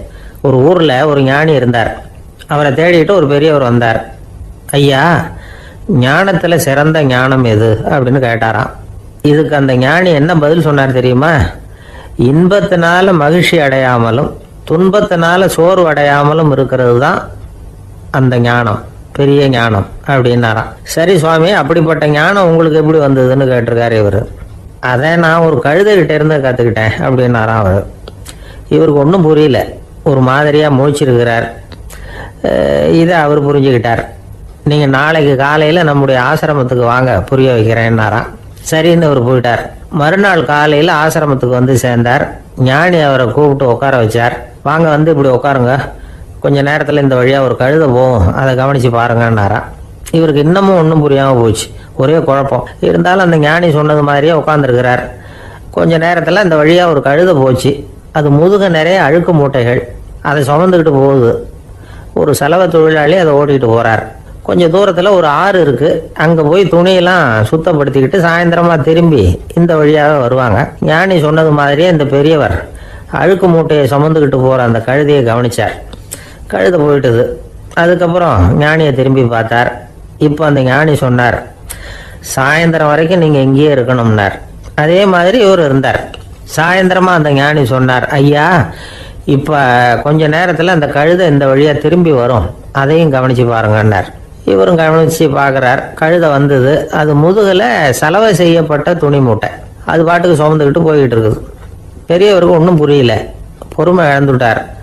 சரி சுவாமி, இந்த கழுதைக்கும் உங்கள் ஞானத்துக்கும் என்ன சம்பந்தம் அப்படின்னார். இப்போ அந்த ஞானி விளக்கினார். ஐயா, இந்த கழுதை இதே மாதிரி தினமும் காலையில் அழுக்கு மூட்டைகளை சுமந்துக்கிட்டு ஆற்றுக்கு போகுது, மாலையில் வெண்மையான சுத்தமான துணிகளை சுமந்துக்கிட்டு திரும்பி ஊருக்கு போகுது. காலையில் இது போகும் பொழுது முதுகில் அழுக்கு மூட்டைகளை சுமந்துக்கிட்டு போகிறோமேங்கிற வருத்தமும் அதுக்கு கிடையாது. சாயந்தரம் திரும்பி வரும்பொழுது சுத்தமான துணிகளை சுமந்துக்கிட்டு வர்றோமேங்கிற மகிழ்ச்சியும் அதுக்கு இல்லை. இதை பார்த்து தான் நானும் அது மாதிரி ஞானத்தை கற்றுக்கிட்டேன் அப்படின்னாராம். அதனால யாரு கற்றுக் கொடுக்குறாங்க அப்படிங்கிறத விட எதை கற்றுக்கிறோம் அப்படிங்கிறது தான் முக்கியம். ஒரு சினிமா பார்க்குறோம், ஒரு அருவி கொட்டுறது மாதிரி காட்சி வருது, தண்ணீர் வழியுது. படம் முடிஞ்சதும் பார்த்தீங்கன்னா அந்த திரை என்ன நனைஞ்சு போயா இருக்கும். ஒரு தீப்பிடிச்சு எரியிற காட்சியை சினிமாவில் பார்க்குறீங்க, காட்சி முடிஞ்சதும் அந்த வெண் திரையே கருகி போயா இருக்கும். படத்தில் வர்ற தண்ணீரும் நெருப்பும் அந்த திரையை பாதிக்கிறது இல்லை. நாம் அந்த திரை மாதிரி இருக்கிறதுக்கு கற்றுக்கணுமா. அந்த பக்குவம் வந்துட்டுதுன்னா இன்பமும் துன்பமும் நம்ம எதுவும் செய்யாது. ஒரு சினிமாவை பார்க்குற வரைக்கும் சிரிக்கலாம், அழலாம். பார்த்துட்டு வெளியில் வரும்பொழுது அழுதுகிட்டே வரக்கூடாது. ஒருத்தர் வந்தார், அப்படி படம் முடிஞ்சு வெளியில் வரும்பொழுது அருவி மாதிரி கண்ணீர் சிந்திக்கிட்டே வரார். ஏன் சார் படம் அவ்வளவு சோகமா அப்படின்னு கேட்டார். இன்னொருத்தர், இல்லை சார் கூட்டம் ரொம்ப குறைச்சல் சார், மொத்தம் படம் பார்க்க வந்தவங்களே 15 பேர் தான் சார் அப்படின்னார் கண்ணீரை தொடச்சிக்கிட்டே. அதுக்கு நீங்கள் ஏன் சார் அழறீங்கன்னு கேட்டார் அவர். இந்த படத்தோட தயாரிப்பாளரே நான் தான் சார் அப்படின்னாரா இவர். என்னை தேடி ஒருத்தர் வந்தார். எனக்கு ரொம்ப நாளா ஒரு சந்தேகம், அதுக்கு உங்களை கேட்டு விளக்கம் பெறணும்னு வந்திருக்கிறேன்னார். என்ன உங்க சந்தேகம்னு கேட்டேன். யாரு என்ன பார்த்தாலும் உடனே முகத்தை திருப்பிக்கிட்டு போடுறாங்க சார், அதுக்கு என்ன காரணம்னு எனக்கு தெரியல, அதுதான் உங்களை கேட்டு தெரிஞ்சுக்கலாம்னு வந்திருக்கிறேன்னார். உங்களுக்கே தெரியலன்னா எனக்கு எப்படி தெரியும்னு, இருந்தாலும் உங்களுக்கு அனுபவம் இருக்குமேன்னார். அது சரி, உங்ககிட்ட பிரியமா பேசுற நண்பர்களே கிடையாதா அப்படின்னு கேட்டேன். அப்படி யாருமே இல்லைங்க அப்படின்னார். அப்படின்னா உங்ககிட்ட தான் ஏதோ குறை இருக்கு, உங்க பழக்க வழக்கத்தை கொஞ்சம் மாத்திக்கிட்டா எல்லாம் சரியா போடும் அப்படின்னா. என்ன செய்ய சொல்றீங்கன்னார். உங்களுக்கு நிறைய நண்பர்கள் தேவைன்னு, கிடைக்க மாட்டேங்கிறாங்களேன்னார். அதுக்கு சில வழிகள் இருக்குன்னு. அப்படியானார். அதிகமா நமக்கு நண்பர்கள் கிடைக்கணும்னா அதுக்குன்னு சில உத்திகள் இருக்கிறதாக அமெரிக்க எழுத்தாளர் ஒருத்தர் சொல்லியிருக்கிறார். சரி, அப்படி அவர் என்னதான் சொல்லியிருக்கிறார் அப்படின்னா வரிசையா சொல்றேன் கேட்டுங்க அப்படின்னு சொல்லி அவர்கிட்ட சொல்ல ஆரம்பிச்சேன். அதாவது முதல்ல நாம தெரிஞ்சுக்க வேண்டியது என்னன்னா, எப்ப பார்த்தாலும் நம்மளை பத்தியே பேசிட்டு இருக்க கூடாது. நமக்கு எதிரில் உட்கார்ந்து இருக்கிறவங்க நிறைய பேசுறதுக்கு வாய்ப்பு கொடுக்கணும். அவர் பேசுற விஷயம் எதுவா இருந்தாலும் எப்படி இருந்தாலும் ஆமா நல்லது அப்படின்னு சொல்லி ஏத்துக்கணும். இது முதல் கருத்து. ரெண்டாவது என்ன சொல்றாங்கன்னா, கூடுமான வரைக்கும் யாருகிட்டையும் அனாவசியமா வாதம் பண்ணிட்டு இருக்க கூடாது. மூணாவது கருத்து என்னன்னா, எந்த பிரச்சனையையும் அடுத்தவங்க கண்ணோட்டத்திலேயே பார்க்கணும், நம்ம பார்வையிலேயே பார்த்துட்டு இருக்க கூடாது. எப்பொழுதுமே அடுத்தவங்களுடைய மனோபாவத்தை நாம புரிஞ்சு வச்சுக்கிட்டோம்னா நம்மளை யாராலும் ஜெயிக்க முடியாது. நாலாவது கருத்து என்ன சொல்றாங்கன்னா, ஒருத்தர்கிட்ட பேச ஆரம்பிக்கும் பொழுது இயல்பா அன்பா ஆரம்பிக்கணும். இப்போ உதாரணத்துக்கு ஒண்ணு சொல்லணும்னா, உங்களுக்கு இந்த சட்டை ரொம்ப பொருத்தமா இருக்குதே அப்படின்னு ஆரம்பிக்கலாம். அதை விட்டுட்டு அன்னைக்கு என்ன சார் என்ன அம்போன்னு விட்டுட்டு போயிட்டீங்க அப்படின்னு ஆரம்பிக்க கூடாது. ஐந்தாவது விஷயம், நம்முடைய தவறுகளை தயக்கம் இல்லாம ஒத்துக்கணும், அப்படி ஒப்புக்கொள்ள கூச்சப்படக்கூடாது. ஆறாவது கருத்து என்னன்னா, அடுத்தவங்க அபிப்பிராயங்களுக்கு மதிப்பு கொடுக்கணும். நீங்க சொல்றது தப்பு சார் அப்படின்னு முகத்தில் அடிச்சது மாதிரி பேசக்கூடாது. ஏழாவது கருத்து என்ன சொல்றாங்க, நம்முடைய கருத்து என்னவோ அதை எதிராளியின் வாயிலிருந்து வரவழைக்கணுமா. அப்படி வரவழைக்கிறதுக்கு நாம முயற்சி பண்ணணும், அதுக்கு தகுந்த மாதிரி நாம பேசணும்.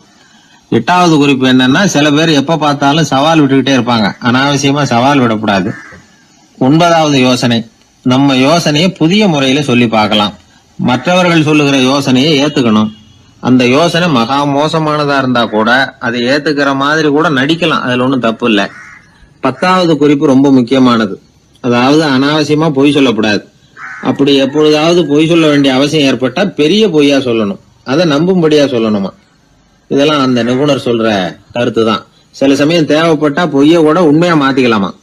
அது எப்படி பொய்ய உண்மையா மாத்துறது அப்படின்னா, இப்ப எனக்கு கார் ஓட்ட தெரியும்னு நண்பர்கள் கிட்ட ஒரு பொய்ய சொல்லிவிட்டீங்கன்னு வைங்களேன், நண்பர்கள் நிஜமாவே ஒரு காரை கொடுத்து ஓட்டுன்னு சொல்றதுக்கு முன்னாடி ஏதாவது ஒரு டிரைவிங் ஸ்கூல்ல சேர்ந்து கார் ஓட்ட கத்துக்கலாமே.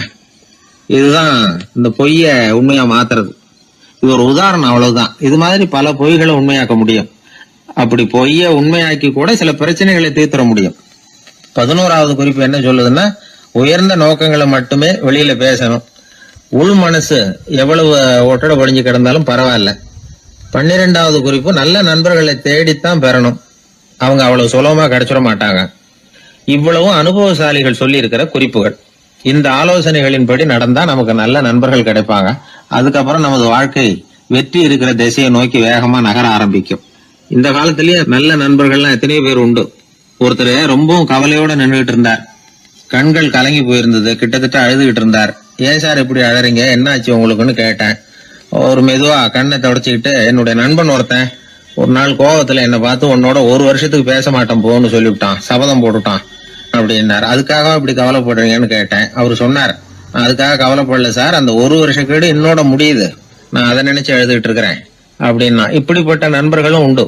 அதனால நல்ல நண்பர்களா பார்த்து நமக்கு சேர்த்துக்கிட்டோம்னா நம்ம வாழ்க்கையில எந்த முயற்சி எடுத்தாலும் அதுல சுலபமா வெற்றி கிடைக்கும். ஒருத்தர் ரொம்ப கவலையோட வந்தார். ஏன் இப்படி ஒரு மாதிரியா வர்றீங்க அப்படின்னு கேட்டேன். அவர் என்ன நிமிர்ந்து பார்த்தார். என்னை பார்த்து ஒருத்தன் பைத்தியம்னு சொல்லிவிட்டான் சார், அவன் அப்படி சொன்னதுக்கு அப்புறம் தான் நான் இப்படி ஆயிட்டேன்னாரு. அதுக்காக நீங்க பெருமைப்படுங்க, வருத்தப்படாதீங்கன்னு. அவருக்கு ஒன்னும் புரியல. அவரு என்ன ஒரு மாதிரியா பார்க்க ஆரம்பிச்சுட்டார்.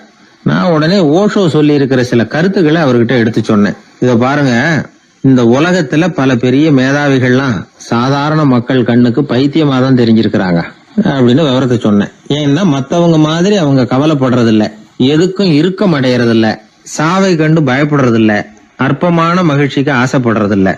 அவங்க முழுமையா வாழறாங்க. மத்தவங்களை இது பாதிக்குது. ஏன்னா இவங்களால அவங்க மாதிரி அலட்டிக்காம இருக்க முடியறது இல்ல. அதனால இருக்க ஆரம்பிச்சு விடுறாங்க. அவன் கிடக்குறான் பைத்தியக்காரன் அப்படின்னு சொல்லி அவங்களுக்குள்ளேயே ஆறுதல் அடையறதுக்கு முயற்சி பண்றாங்க. இதுதான் இன்னைக்கு உலகத்துல நாம பாத்துக்கிட்டு இருக்கிறது. ஆனா ஒரு உண்மை என்ன தெரியுமா? இந்த உலகத்துல பைத்தியக்காரர்களும் புத்தி சுவாதீனம் இல்லாதவங்களும் தான் மகிழ்ச்சியாவும் கொண்டாட்டமாவும் இருக்க முடியும். அதனால நமக்கெல்லாம் புத்தி சுவாதீனத்துடன் கூடிய ஒரு பைத்தியக்காரத்தன்மை இருக்கிறது நல்லதுதான். அப்படி இருந்தாதான் வாழ்க்கையை கொண்டாட முடியும். ஒரு மனநல மருத்துவமனையில ஒருத்தர் சிகிச்சைக்காக சேர்ந்திருந்தார். சேர்ந்து 1 வருஷம் ஆச்சு. தான் குணமாயிட்டோங்கிறது அவருக்கு தெரிஞ்சு போச்சு. டாக்டர் கிட்ட விவரத்தை சொன்னார். இது மாதிரி எனக்கு மனசுல தோணுதுங்க, நான் தெளிஞ்சுட்டேன் போல இருக்கு அப்படின்னு அவர் சொல்லியிருக்கிறார். அவரும் சொன்னார், நீங்க சொல்றது சரியாதான் இருக்கும், இருந்தாலும் உங்களை இங்கேயே வச்சிருந்து சில சோதனைகள்லாம் பண்ணி பார்த்துட்டு அதுக்கப்புறம் வீட்டுக்கு அனுப்புறோம் அப்படின்னார். சரிங்கன்னார் அவரு. அதே மாதிரி அவரை மேற்கொண்டு கொஞ்ச நாள் தங்க வச்சு சோதனைகள்லாம் பண்ணி பார்த்துட்டு இவர் சொல்றது உண்மைதான்னு தெரிஞ்சது. இவர் புத்தி சுவாதீனம் சரியா இருந்தது, இவர் நல்ல நிலைமைக்கு வந்துட்டாருங்கிறது டாக்டருக்கு புரிஞ்சது. அதுக்கப்புறம் சரி, நீங்க சொன்னது சரி, இனிமே நீங்க வீட்டுக்கு போகலாம் அப்படின்னு சொல்லி அனுப்பி வச்சார். இவர் வீட்டுக்கு வந்துட்டார். அதுக்கப்புறம் இவர் தன்னுடைய அனுபவங்களை சொன்னாராம். எப்படி இருந்தது மருத்துவமனை வாழ்க்கை அப்படின்னு கேட்டிருக்கிறாங்க நண்பர்கள்லாம். அப்போ இவர் சொன்னாராம், இத பாருங்க, நான் 1 வருஷம் பைத்தியங்களோட பைத்தியமா வாழ்ந்தேன். அதுல கொஞ்சம் கூட எனக்கு சிரமம் தெரியல. அந்த 1 வருஷமும் 1 வினாடியா போனது மாதிரி இருக்குது. ஆனா நான் புத்தி தெளிஞ்சதுக்கு அப்புறம் 1 வாரம் அவங்களோட இருந்தேன் பாருங்க, அந்த 1 வாரம் தான் எனக்கு 1 யுகமா தெரிஞ்சது. அவ்வளவு கஷ்டப்பட்டேன் அப்படின்னாராம். அதனால ஒரு கூட்டத்திலிருந்து வேறுபட்டு வாழறதுங்கிறது கொஞ்சம் சிரமம் தான். பைத்தியங்களுக்கு மத்தியில பைத்தியமா இருந்துடலாம், பைத்தியங்களுக்கு மத்தியில புத்தி சுவாதீனம் உள்ளவனா இருக்கிறதுக்கு ரொம்ப சாமர்த்தியம் தேவைப்படுது. அதனாலதான் இந்த உலகத்துல நாம வாழும் பொழுது மற்றவர்களை அனுசரிச்சு வாழணும். பைத்தியங்களுக்கு மத்தியில பைத்தியமா இருந்தாதான் சுகம் அப்படிங்கிறது தான் இவங்க சொல்ல வர்ற உண்மை. ஹிட்லர் ஒரு சமயம் ஒரு பைத்தியக்கார ஆஸ்பத்திரிக்கு போனாராம் பார்வையிடறதுக்காக. மன நோயாளிகளை எல்லாம் வரிசையா நிறுத்தி வச்சிருந்திருக்கிறாங்க. அவர் வந்த உடனே எல்லாரும் ஹிட்லர் வாழ்கன்னு கத்தணும் அப்படின்னு அங்க உள்ள டாக்டர் சொல்லி வச்சிருக்கிறார். ஏற்கனவே சொல்லி வச்சிருக்காரு, ஹிட்லர் வரப்போறார், வந்தது எல்லாரும் ஹிட்லர் வாழ்கன்னு நீங்க சொல்லணும், கத்தணும்னு சொல்லி வச்சிருக்காரு. சரின்ட்டு நிக்கிறாங்க. ஹிட்லர் வந்தார். சொல்லி வச்சது மாதிரி எல்லாரும் கத்துனாங்க, ஹிட்லர் வாழ்கன்னு. ஒருத்தர் மட்டும் கத்தாம அமைதியா நின்னுகிட்டு இருந்தார். ஹிட்லர் அவர்கிட்ட போய், ஏன் நீங்க மட்டும் ஹிட்லர் வாழ்கன்னு சொல்லாம நிக்கிறீங்கன்னார். அதுக்கு அவர் மெதுவா, நான் பைத்தியக்காரன் இல்ல, டாக்டர் அப்படின்னாராம். அதனால பைத்தியங்களோடு பைத்தியமா வாழறதுங்கிறது ஒரு சுகம். இந்த உலகத்துல ஏற்கனவே நான் சொன்னது மாதிரி பைத்தியக்காரர்களும் புத்தி சுவாதீனம் இல்லாதவங்களும் தான் மகிழ்ச்சியாகவும் கொண்டாட்டமாகவும் இருக்க முடியும். அதனால புத்தி சுவாதீனத்துடன் கூடிய ஒரு பைத்தியக்காரத்தன்மை நமக்கு தேவை. அந்த நுட்பத்தை புரிந்து கொண்டு நம்முடைய வாழ்க்கையை நாம கொண்டாடுவோம். 11ஆம் நூற்றாண்டுல ஒரு புகழ்பெற்ற இறைநேச செல்வர் வாழ்ந்து வந்தார். அவர் பேரு அப்துல்லா ஹிஸ் சௌமை. இப்போ சோவியத் ரஷ்யாவில் உள்ள ஜீலான்கிற நகரத்தோட புறநகர் பகுதியில நீப்புன்னு ஒரு ஊர், அங்கதான் அவர் இருந்தார்.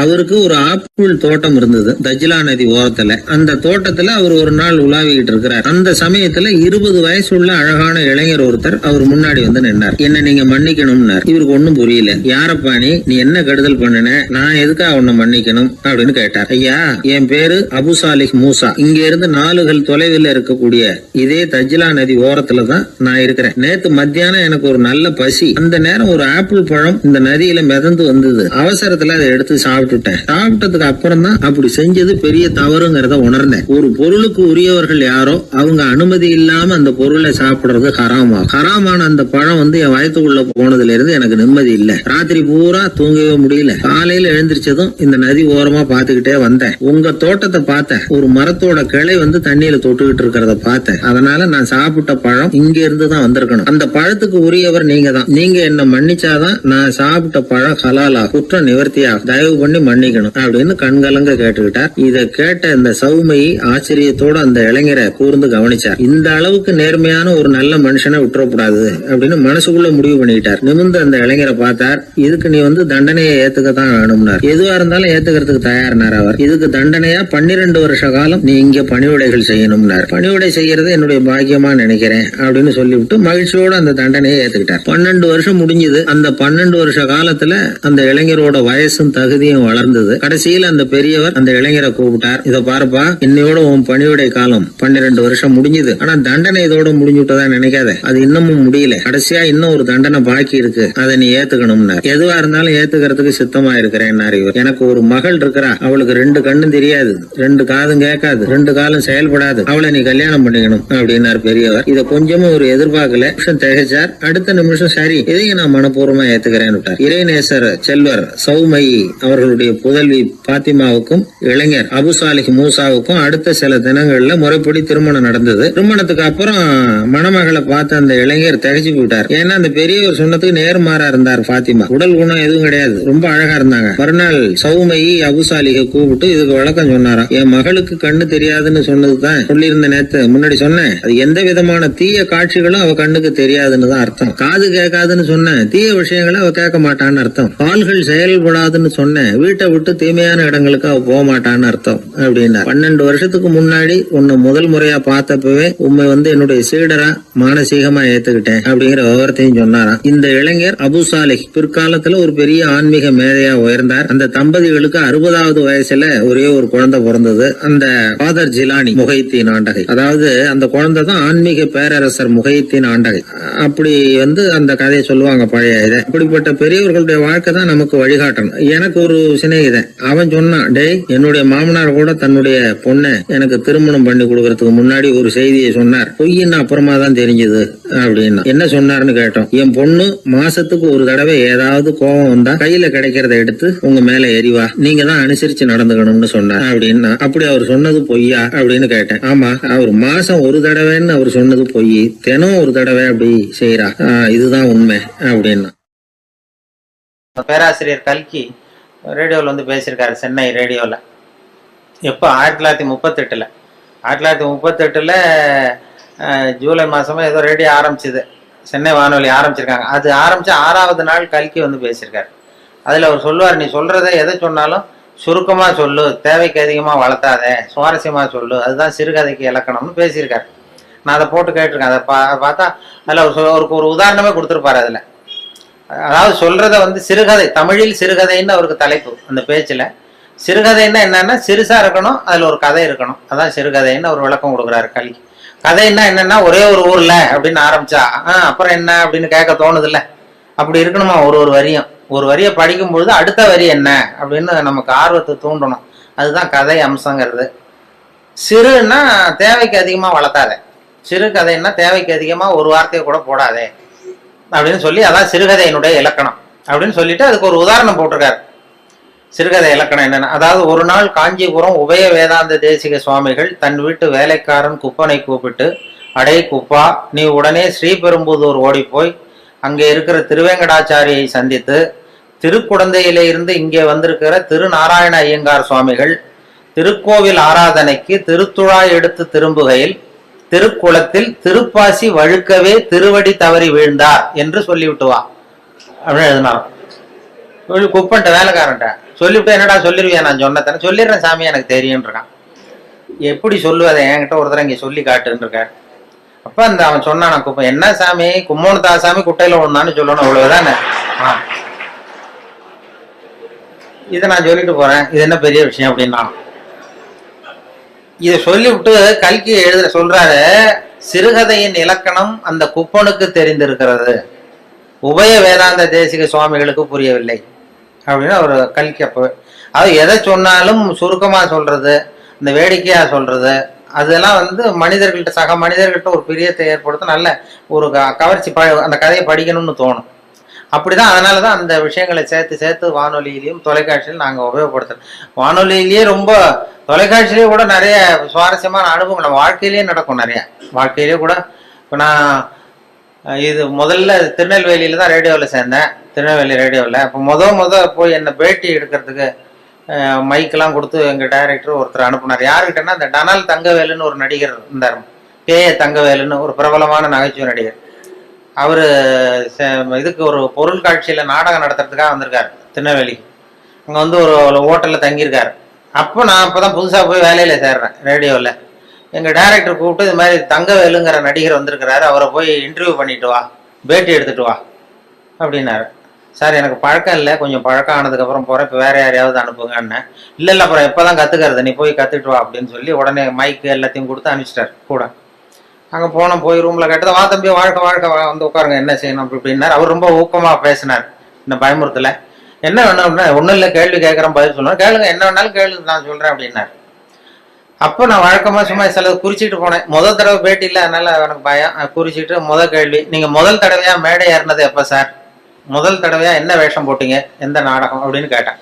இப்போ தங்கவேல் சொன்னார், அதை ஏன் கேட்குற தம்பி, முதல் தடவை எனக்கு அனுமார் வேஷம் போட்டு விட்டானுவோம், அதுவும் வசனமே கொடுக்கல, மற்றவன்லாம் பேசிட்டு இருக்கான் மேடையில், எனக்கு ஒரு ஸ்டூலை போட்டு அனுமார் வேஷம் போட்டு உட்கார வச்சுட்டான், நான் பாட்டு உட்காந்துருக்கேன், அவனு பாட்டு பேசிட்டு இருக்கான், அவ்வளவுதான் எனக்கு ஆக்டிங்கு, அதான் முதல் வேஷம் எனக்கு அனுபவம்னார். அப்போ நான் கேட்டேன், அப்படின்னா ரொம்ப கஷ்டப்பட்டு நடிச்சிருப்பீங்க போல் இருக்கேன் சார் அப்படின்னேன். அதுல என்ன தம்பி கஷ்டம், வசனமும் கிடையாது, ஒன்றும் கிடையாது, சும்மா ஸ்டூல்ல உட்காந்துருக்கிறது தானேன்னாரு. அப்ப நான் கேட்டேன், இல்லை சார், அனுமார் வேஷம் போட்டுக்கிட்டு சும்மா உட்காந்துருக்கிறது கஷ்டம் இல்லையா அப்படின்னா. அப்பதான், அடடே பரவாயில்ல, நீ என்ன மாதிரியே பேசுறிய, பரவாயில்லையே நீ என்ன மாதிரி பேசுறியன்னு ஒரு உற்சாகம் கொடுத்தா. அதுல ஒரு ஊக்கம் வந்துடுது, சரி பரவாயில்ல, நம்மளும் வேடிக்கையா பேசலாம் போல் இருக்கு அப்படின்னு சொல்லி முதல் பேட்டியே அப்படிதான். அப்ப அதுல என்ன ஒரு யதார்த்த உண்மை என்னாச்சுன்னா, அது வந்து ஒரு 1977னா 35 வருஷத்துக்கு முன்னாடி, 77 நடந்தது அது. அப்படின்னா இப்போ 30 வருஷம் ஆயிருக்கும். அந்த 30 வருஷத்துக்கு முன்னாடி அவர் சொன்னது, என்ன மாதிரியே பேசுறியே அடடே அப்படின்னாரு. கடைசியில என்ன ஆச்சுன்னா, அவரை மாதிரியே பேச வேண்டிய ஒரு சந்தர்ப்பத்தை என்கிட்ட கொண்டாந்து கடைசியில விட்டுது. அவர் செத்ததுக்கு அப்புறம், அவர் கடைசியா ஒரு படத்துல அவர் நடிச்சுட்டு செத்து விட்டாரு.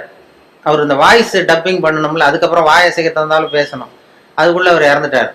உடனே என்னை கூப்பிட்டு, நீ அவருக்கு வாய்ஸ் கொடு, டப்பிங் வாய்ஸ் கொடுன்னு அந்த சினிமாக்காரங்க கூப்பிட்டு போனாங்க. எனக்கு பழக்கமே இல்லை சார் சினிமா உலகம்லாம், அதெல்லாம் வேண்டாம். இல்லை அது உனக்கு தான் பொருத்தமா இருக்கும் குரல்னு சொல்லி கொண்டு போய் அவர் வாய் அசைக்கிறத போட்டு காட்டி, அதே மாதிரி நீயும் பேசுன்னு சொல்லி பேச விட்டாங்க. முன் அனுபவம் இல்லாமே சினிமாவில் போய் டப்பிங் கொடுத்துட்டு விட்டேன். அது என்ன, அப்ப நினைச்சு பார்த்தேன், 30 வருஷத்துக்கு முன்னாடி என்ன மாதிரியே பேசுறியேன்னு சொன்னார் அவர். இப்ப அவரை மாதிரியே பேச வேண்டிய ஒரு சந்தர்ப்பத்தை காலம் கொண்டாந்து விட்டுட்டதேன்னு நினைச்சோம். கடைசியா அவர் அப்படி பண்ணார். அது இந்த இது பெரிய மருதுன்னு ஒரு சினிமா படம், பெரிய மருதுன்னு ஒரு படத்துல அவருக்கு அது மாதிரி பண்ணிட்டோம். அதே மாதிரி சினிமாவில் சம்பந்தம் எல்லாமே என்ன நடிக்க வச்சுட்டாங்க ஒரு படத்துல, கொண்டு போய் எதுவும் இல்லை, எனக்கு சிரிக்க தெரியாதுன்னீங்கல்ல, அதுதான் அதுல பிளஸ் பாயிண்ட். என்னன்னா, அவர் ஒரு நாள் தங்கர் பச்சான் இருக்காருல்ல, தங்கர் பச்சான் இவரு கேமராமேன், அவர் ஒரு நாள் திடீர்னு ஓடி வந்தார் ஆல் இண்டியா ரேடியோ. அண்ணே வாங்க, ஒரு படத்தில் நடிக்கணும் அப்படின்னாரு. ஐயோ எனக்கு நடிப்புலாம் வராது சார், எனக்கு சிரிக்கவும் தெரியாது அழவும் தெரியாது, அதனால என்னை விட்டுருவேன். இல்லை எனக்கு முகத்துல உணர்ச்சியே காட்ட தெரியாதுன்னு.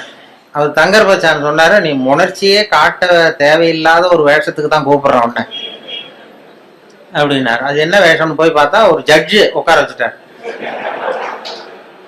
ஒரு பெரிய அந்த அண்ணா இது எம்ஜிஆர் ஃபிலிம் சிட்டி இருக்குல்ல, அதுல கொண்டு போய் ஒரு இதுதான் முக்கியமான சீன் அந்த படத்திலேயே, நீ தான் வந்து வேஷம், உனக்கு வந்து வேஷமே வேண்டாம், கருப்பு கோட்டு மட்டும் மாட்டினா போகிறோம், வேற வந்து முகம்லாம் அப்படியே இருக்கு, சரியா இருக்கு, நீ சிரிக்க மாட்டேன், அதனால சரியா வந்துடும் சொல்லி கொண்டு போய் உட்காந்து, அப்புறம் கதையினுடைய படத்தினுடைய கதையை தான் நான் சொன்னேன். சார் எதிரில் யாராவது இருந்தால் எனக்கு பேச்சு வராது, எனக்கு கூச்சமாக இருக்கும், அந்த நடிப்பு சரியாக வராதுன்னா. எதிரில் யாருமே வராது, நான் பார்த்துக்கிறேன், நான் க்ளோஸ் அப் வந்து முகத்தை நானே மறைச்சிக்கிட்டு எடுத்துடுறேன் எல்லாத்தையும் அப்படின்னு தைரியம் சொல்லி அழைச்சிட்டு போனார்.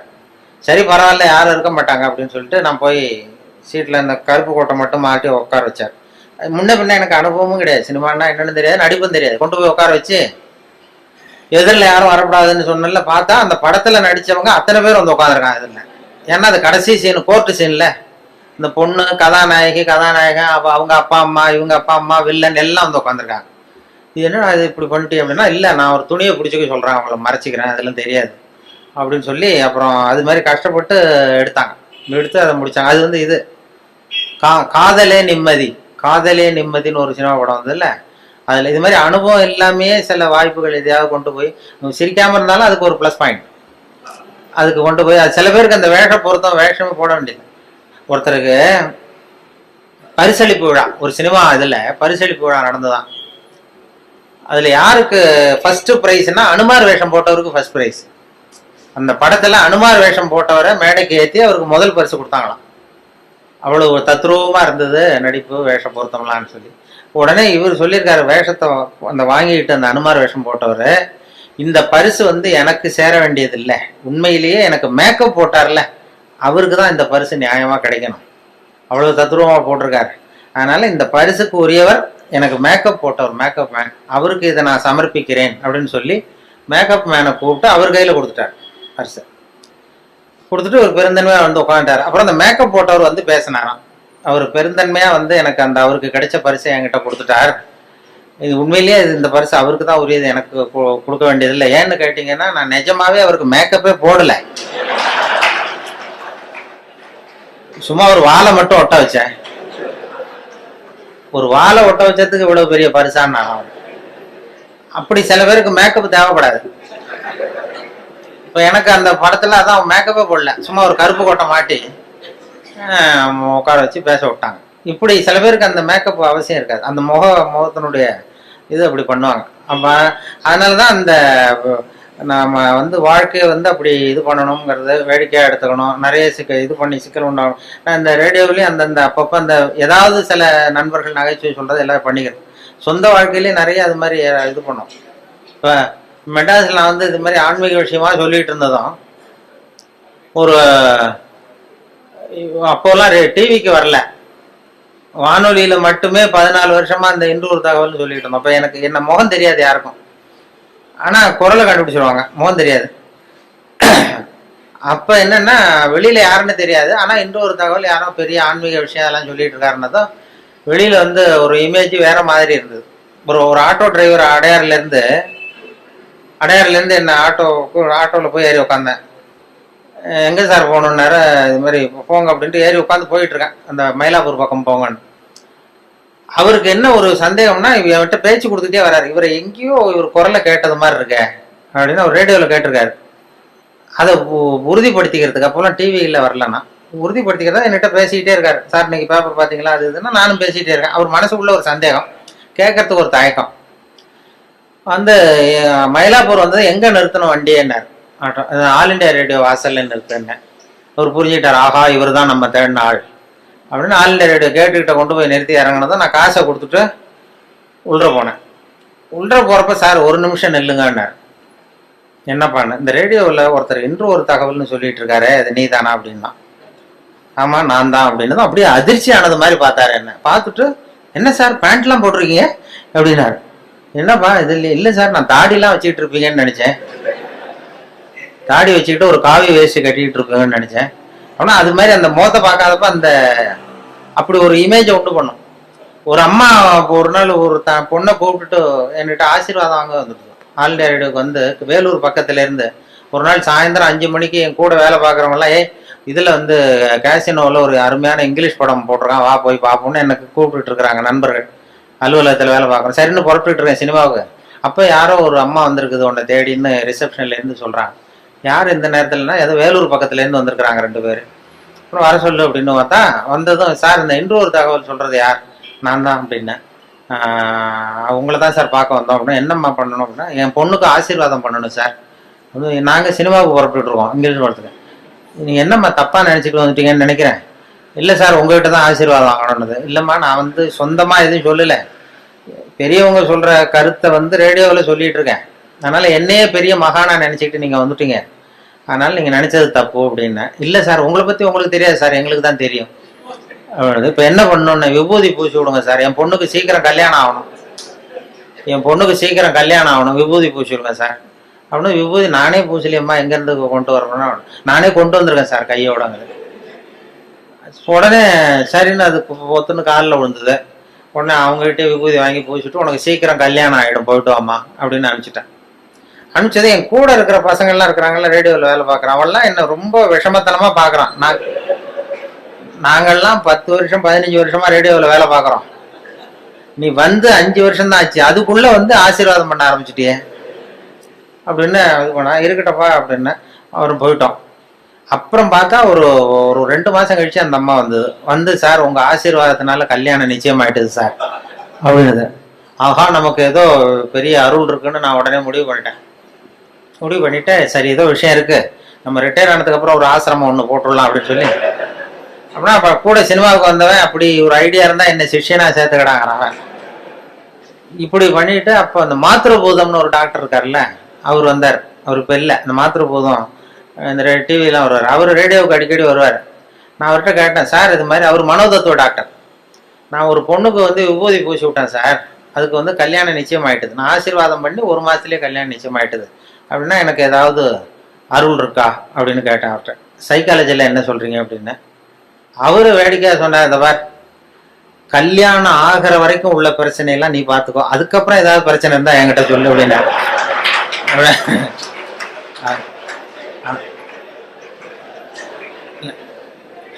இல்லை சார், இது வந்து இல்லை, உங்கள் சைக்காலஜியில் என்ன சொல்கிறீங்க அதை சொல்லுங்க, இது மாதிரி நான் நடந்ததுன்னு. உடனே அவர் சொன்னார், அது வந்து டாமினோ எஃபெக்ட்னு பேரான். சைக்காலஜியில் டாமினோ எஃபெக்ட்னு பேர். அது எப்படின்னா, ஒரு செங்கல்ல வச்சு சின்ன பிள்ளையில விளையாடுறது உண்டு, வரிசையாக அடுக்கி வச்சு ஒரு கல்லை தள்ளி விட்டா அது இன்னொரு கல்லில் விழும், அது இன்னொரு கல்லில் விழும். ஒரு புத்தகத்தை கூட அப்படியே செங்குத்தாக நிறுத்தி இப்படியே வரிசையாக நிறுத்திடுறது. ஒரு புத்தகத்தை தள்ளி விட்டிங்கன்னா அது அடுத்த புத்தகத்தில் விழும், அடுத்த புத்தகத்தில் அப்படியே போயிட்டே இருக்கும். இது மாதிரி வந்து எண்ணங்கள் வந்து ஒருத்தர்கிட்டேருந்து இன்னொருத்தர்கிட்ட பரவிட்டே இருக்குமா. இது சைக்காலஜியில் டாமினோ எஃபெக்ட்னு பேரான். அது என்னன்னா, நான் ஒரு 10 பேருக்கு விபூதி பூசி விட்றேன்னு வைங்க, விபூதி என்கிட்ட வந்து ஒரு 10 பொண்ணுங்க நான் ஆசீர்வாதம் பண்ணுறேன் கல்யாணம் ஆகணும் சீக்கிரம்னு. அது எப்படியும் 7-8க்கு கல்யாணம் ஆகிடும், நான் விபூதி பூசினாலும் பூசலைன்னாலும் கல்யாணம் ஆகிடும். அவங்க என்னன்னா, அந்த மாப்பிள்ளை தேடுற நேரத்தில் தான் இந்த ஆசீர்வாதமே வாங்க வர்றாங்க. அது வந்து பிறந்த குழந்தையே தூக்கிட்டு வந்து காலில் போட்டு சீக்கிரம் கல்யாணம் ஆகணும்னா இப்போ சொல்றது இல்லை யாரும். அவங்களே ஒரு முயற்சி பண்ணிட்டு இருக்கிற நேரத்துல தான் ஆசீர்வாதம் வாங்க வராங்க. நீ அப்படி ஆசீர்வாதம் பண்ணும்பொழுது 10ல் ஒரு 8 பேருக்கு நிச்சயமா கல்யாணம் ஆகிடும், அவங்கள தேடி பிடிச்சிருவாங்க. அவங்க என்ன பண்றாங்களா, இது மாதிரி ரேடியோவில் ஒருத்தர் இன்னொரு தகவல் சொல்லிட்டு இருக்காரு, அவர்கிட்ட விபூதி பூசிக்கிட்டா உடனே கல்யாணம் ஆயிடுது அப்படின்னு இன்னொருத்தர்கிட்ட சொல்ல ஆரம்பிக்கிறாங்க. இந்த ஒரு புத்தகம் இன்னொரு புத்தகத்துல விழுறது மாதிரி, அது டாமினோ எஃபெக்ட். அதாவது இந்த 8 பேரும் இன்னொரு 10 பேர்கிட்ட 80 பேர்கிட்ட சொல்லுவாங்க, இப்படி ஒருத்தர் இருக்காரு, அவருக்கு ஏதோ ஒரு அருள் இருக்கு அப்படின்னு. இது இப்படி பரவி போகுது. பரவிட்டு நிறைய பேர் 8 பேர் அந்த இடத்துல 80 பேர் தேடிட்டு வர ஆரம்பிச்சிடுறாங்க. இந்த 2 பேருக்கு ஃபெயிலியர் ஆகுது பாருங்க, 2 பேர் கல்யாணம் ஆகல அல்லது டிலே ஆகுதுன்னு வைங்க, அவங்க உடனே என்னை பத்தி தப்பு பிரச்சாரம் பண்றது இல்லை, அவர்கிட்ட போனோம் விபூதி பூசிட்டோம் கல்யாணம் ஆகலன்னு சொல்றது இல்லை, வேற சாமியார் தேட ஆரம்பிச்சிடுறது. இது சரியில்லை, வேற அந்த கோயிலுக்கு போயிட்டு வருவோம், இந்த கோயிலுக்கு போகலான்னு வேற முயற்சியில் ஈடுபட்டுறாங்க. அவங்க நோக்கம் வந்து கல்யாணம் ஆகணுங்கிறது தான். அதனால இது இந்த டாமினோ எஃபெக்ட் தான் உனக்கு வந்து பண்றது, இதை வந்து உனக்கு அருள் இருக்குன்னு நினைச்சிடாத அப்படின்னு மாத்திருபூதம் எனக்கு புத்தி சொல்லிவிட்டு, இதை நினைச்சிட்டு நீ ஆசிரமம்லாம் ஆரம்பிக்காதேன்னாரு. அப்பதான் நினைச்சேன், ஓஹோ இந்த சாமியார்கள்லாம் இப்படிதான் உற்பத்தி ஆகுறாங்க போல் இருக்கு அப்படின்னு சொல்லி, ரொம்ப சுலபமா இந்த டாமினோ எஃபெக்ட் தான் இந்த சாமியார்களுக்கு கூட்டம் சேருது. அது அவங்க அந்த சைக்காலஜில அது அப்படிதான் அதுக்கு அடையாளம் கண்டுபிடிக்கிறாங்க. அப்படி வந்துடும். என்னை பத்தி தப்பான அபிப்பிராயத்தை இந்த ரேடியோவில் இமேஜை மட்டும் தெரிஞ்சுக்கிட்டு அப்படி எல்லாம் தேடி வர ஆரம்பிச்சிட்டாங்க நிறைய பேர். அப்படி அது மாதிரி வேடிக்கைகள் நடக்கும் அதில். அதனால அந்த இது சொல்லும்போது, இப்போ விவசாய நிகழ்ச்சிங்கிறது ரொம்ப ட்ரையா இருக்கும், இந்த இது மாதிரி ஸ்ட்ராட்டஜிக்ஸ் மாதிரி. அதனால விவசாயத்துலேயும் நாங்கள் வந்து எதையாவது வேடிக்கை கலந்து விட்டுறது. இப்போ கோழி பண்ணை வளர்க்குறத பற்றி பேசுவோம். கோழி பண்ணை வைக்கிறது எப்படி, எத்தனை கோழி விடணும், எப்படி தீனி போடுறதுன்னு சொல்லி ட்ரையாக சொல்லிட்டா அது வந்து ஒரு இதாக ரொம்ப அதில் வந்து எதையாவது வேடிக்கையை கலந்து கதை மாதிரி சொல்கிறது தான் வழக்கம் இந்த ரேடியோவில். அது அப்படி சொல்லுவோம். ஒருத்தர் கோழி பண்ணை வைக்கணும்னு ஆசைப்பட்டான். அவன் என்ன பண்ணுறது, போய் உடனே ஒரு கால்நடை மருத்துவர்கிட்ட போய் யோசனை கேட்க வேண்டியது தானே. அவன் நேராக போய் உள்ளூர் சாமியார்கிட்ட வைத்தியம் கேட்டான். உள்ளூர் சாமியார்கிட்ட இது மாதிரி கோழி பண்ணை ஒரு 1000 கோழியை வச்சு வளர்த்தான், பண்ணையை வச்சு. அதில் பாதி செத்து போச்சு. உடனே என்ன குறைன்னு தெரியலையேன்னு சொல்லி சாமியார்கிட்ட போய் யோசனை கேட்டான். ஒரு சாமியார் ஏதோ மந்திரம் பண்ணிட்டு, நீ கோழி பண்ணை வச்சிருக்கியா, அது மேலே கூரை போட்டிருக்கியா ஓடு போட்டிருக்கியா, இந்த கொட்டாயில் ஓடு போட்டிருக்கேன்னா அதான் தப்பு, நீ கூரையை மாற்றி சரியாக போடுன்ட்டார். ஏதோ பண்ணி ஆசீர்வாதம் பண்ணி சரின்ட்டு வந்து கூரையை மாற்றினான். அப்புறமும் பாதி செத்துது. மறுபடியும் அதே சாமியார்கிட்ட போனான், மறுபடியும் பாதி செத்து போச்சு சாமி அப்படின்ட்டுருக்கான். சரி இந்த செவுருலாம் வந்து செங்கல் செவரா மண்ணு செவரா? செங்கல் செவரு அப்படின்னா அதான் தப்பு, மண்ணு செவரா மாத்து, சரியா போடுறான். சரின்ட்டு அதையும் மாத்தினா அப்புறமும் பாதி செத்துது. ஓடி போய் சாமிகிட்டே நின்னா. இப்போ சரிப்பா இந்த கேட்டு வாசப்படி தெற்கு முகமா வச்சிருக்கியா வடக்கு முகமா வச்சிருக்கியான்னா வடக்க வச்சிருக்கானா, அதான் தப்பு, தெற்க மாத்து அப்படின்னா மாத்திட்டான். மறுபடியும் போய் நின்றுறான். சாமி மறுபடியும் செத்து போச்சுன்னு. அப்ப அவரு பொறுமையா சொன்னாராம் அந்த சாமியார்த்த, பாருப்பா அதாவது சொல்றதுக்கு யோசனை நிறைய இருக்கு என்கிட்ட, சோதிக்கிறதுக்கு கோழி இல்லையே உன்கிட்ட, என்ன பண்றது அப்படின்னாராம். இத வந்து அந்த கோழி பண்ணை வைக்கிற இதுல சொல்லிடுறது, கோழி பண்ணையை பத்தி ரேடியோவில் ஒலி வரும்போது இப்படி ஒரு கதையை உண்டு பண்றது. இதெல்லாம் வந்து ஒரு சுவாரஸ்யத்தை ஒன்று, ஒரு வேடிக்கைங்கிறது. ஒரு விவசாய நிகழ்ச்சியை பண்ணும்பொழுது கூட அந்த ஹியூமர், அந்த நகைச்சுவைக்கு ஒரு மரியாதை இருந்தது. அப்படி நிறைய சொல்லும். வாழ்க்கையில வந்து எப்படியும் ஒருத்தன் வந்து ஒரு கோழி பண்ணை வச்சுக்கிட்டு இருந்தான். ஒரு கோழி வச்சு வித்துக்கிட்டு இருக்கான் ஒருத்தன். ஒரு பெரிய அவனுக்கு எல்லாம் தெரிஞ்ச ஒரு மாதிரி ஒருத்தர் வந்தார். என்னப்பா கோழி வியாபாரம் பண்றியா அப்படின்னா, ஆமா கோழி தாங்க வித்துக்கிட்டு இருக்கான் அவன். இந்த பெரியவர் சொல்லியிருக்காரு, என்ன விவரம் இல்லாம நீ கோழி வித்துக்கிட்டு இருக்க, அதெல்லாம் சரியா வச்சு விற்க வேண்டாமா? அப்படின்னா ஏதோ எனக்கு தெரிஞ்சது பண்ணிட்டு இருக்கேன் சார் அப்படின்னு இருக்கான். சரி இதெல்லாம் எந்த ஒரு கோழி?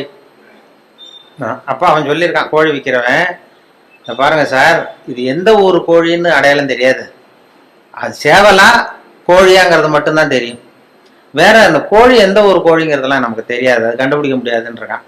இவரு சிரிச்சாராம். வந்தவர், என்னடா இவ்வளவு தூரம் விவரம் தெரியாம இருக்க, கோழின்னா அந்த முதுவை பார்த்தே கண்டுபிடிக்கணும் எந்த ஒரு கோழின்னு, அது தெரியாம கோழி வியாபாரம் பண்ண வந்துட்டே நீ அப்படின்னு சொல்லி, உங்களுக்கு தெரியுமா சார்ன்றான். எனக்கு தெரியும்டா, அதோ போது பாரு அந்த மூலையில 2, அது வந்து நாமக்கல் கோழி, அதுல ஒரு 2 கூடு, முதுவை பார்த்தாவே தெரியுது. போது பாரு இது சேலத்து கோழி, இதுல ஒரு 2 கூடு எடுத்து வை. போது பாரு கோயம்புத்தூர் கோழி, இது முதுவை பார்த்தா தெரியுது, அதுல ஒரு 3 எடுத்து வை அப்படின்ட்டான். அவன் எடுத்து வச்சுட்டான். அவன் ஆச்சரியமா வச்சதும் இவர் பெரிய ஒரு காசை கொடுத்துட்டு கேட்டாராம், இந்த முதுவை பார்த்தே கண்டுபிடிக்கணும்டா, இது கூட தெரியாம வந்து நீ வந்து கோழி விற்க வந்துட்டியே, உனக்கு எந்த ஊர்றான்னு கேட்டிருக்காரு. அவன் முதுவை திருப்பி காட்டினானா, பார்த்து தெரிஞ்சுக்கோ, நீயே பார்த்து தெரிஞ்சுட்டு போ. அதாவது அகந்தை வரக்கூடாதுங்கிறதுக்காக சொல்லுவாங்க. நமக்கு தான் எல்லாம் தெரியும்னு நினைக்கக்கூடாது, அது வந்து இதாகிடும். அதுக்குதான் அந்த இதுவும் சொல்லுவாங்க, கர்வம்ங்கிறது கூடாது, மனிதர்களுக்கு கர்வம் வரக்கூடாது, கர்வம் வந்து தப்பு. ஒரு வெள்ளம் படிச்சுட்டு, அதான் ஒரு பிபிஎஸ்சி படிச்சுட்டு, பிபிஎஸ்சி கால்நடை மருத்துவருக்கு படிச்சுட்டு கிராமத்துக்கு வந்திருக்கான். அவனுக்கு எல்லாம் படிச்சுட்டோம், எல்லாம் தெரிஞ்சு போச்சுங்கிற ஒரு கர்வம் வந்துட்டுது. வந்தது அங்கே ஒருத்தன் மாடு மேய்ச்சிட்டு வந்திருக்கிறான். என்னடா விவரம் இல்லாம மாடு மேய்க்கிறீங்க, இதெல்லாம் பண்ணைன்னா அதுக்கு ஒரு சயின்டிஃபிக்கா செய்யணும், அதெல்லாம் சயின்டிஃபிக்கா மாடு மேய்க்கணும், இதெல்லாம் ஒன்றும் தெரியாம இன்னமும் இங்கே ஒன்றும் விவரம் இல்லாம பண்ணிட்டு இருக்கீங்களே, இது என்ன இதெல்லாம் மாடு மேய்க்கிறீங்களே, இதெல்லாம் நீ தான் அவன் பார்த்துக்கிறியானா? ஆமான்றான்.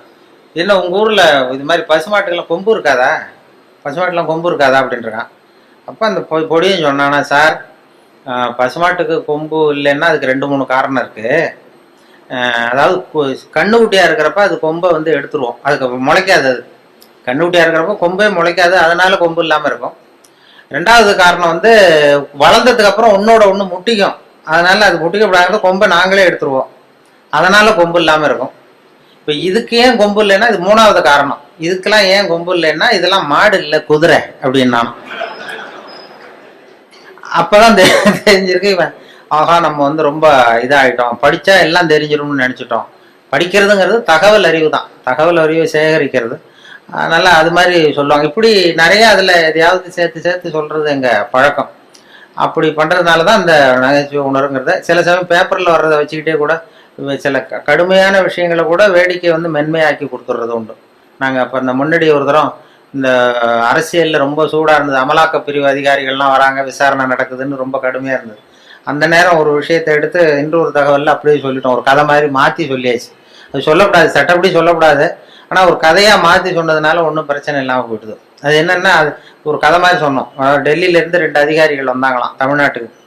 தமிழ்நாட்டில் ஒருத்தன் திடீர்னு கோடீஸ்வரன் ஆகிட்டான். கோடீஸ்வரன், அது எப்படி அவனுக்கு பணம் சேர்ந்தது, அதை போய் விசாரிச்சுட்டு வா அப்படின்னு 2 பேர் டெல்லியிலேருந்து அதிகாரிகள் அனுப்பிச்சிட்டாங்க. 2 பேர் வந்திருக்கான், அமலாக்க பிரிவு அதிகாரிகள். வந்து இவனை பிடிச்சி, டேய் நாங்கள் டெல்லியிலேருந்து வந்திருக்கோம், நீ எப்படி பணம் சேர்த்த, எப்படி கோடீஸ்வரன், நேற்று வரைக்கும் நீ சாதாரண ஆளாக இருந்த, திடீர்னு எப்படி பணம் சேர்த்த, அது சொல்லுன்னா அவன் சிரிச்சிருக்கான்.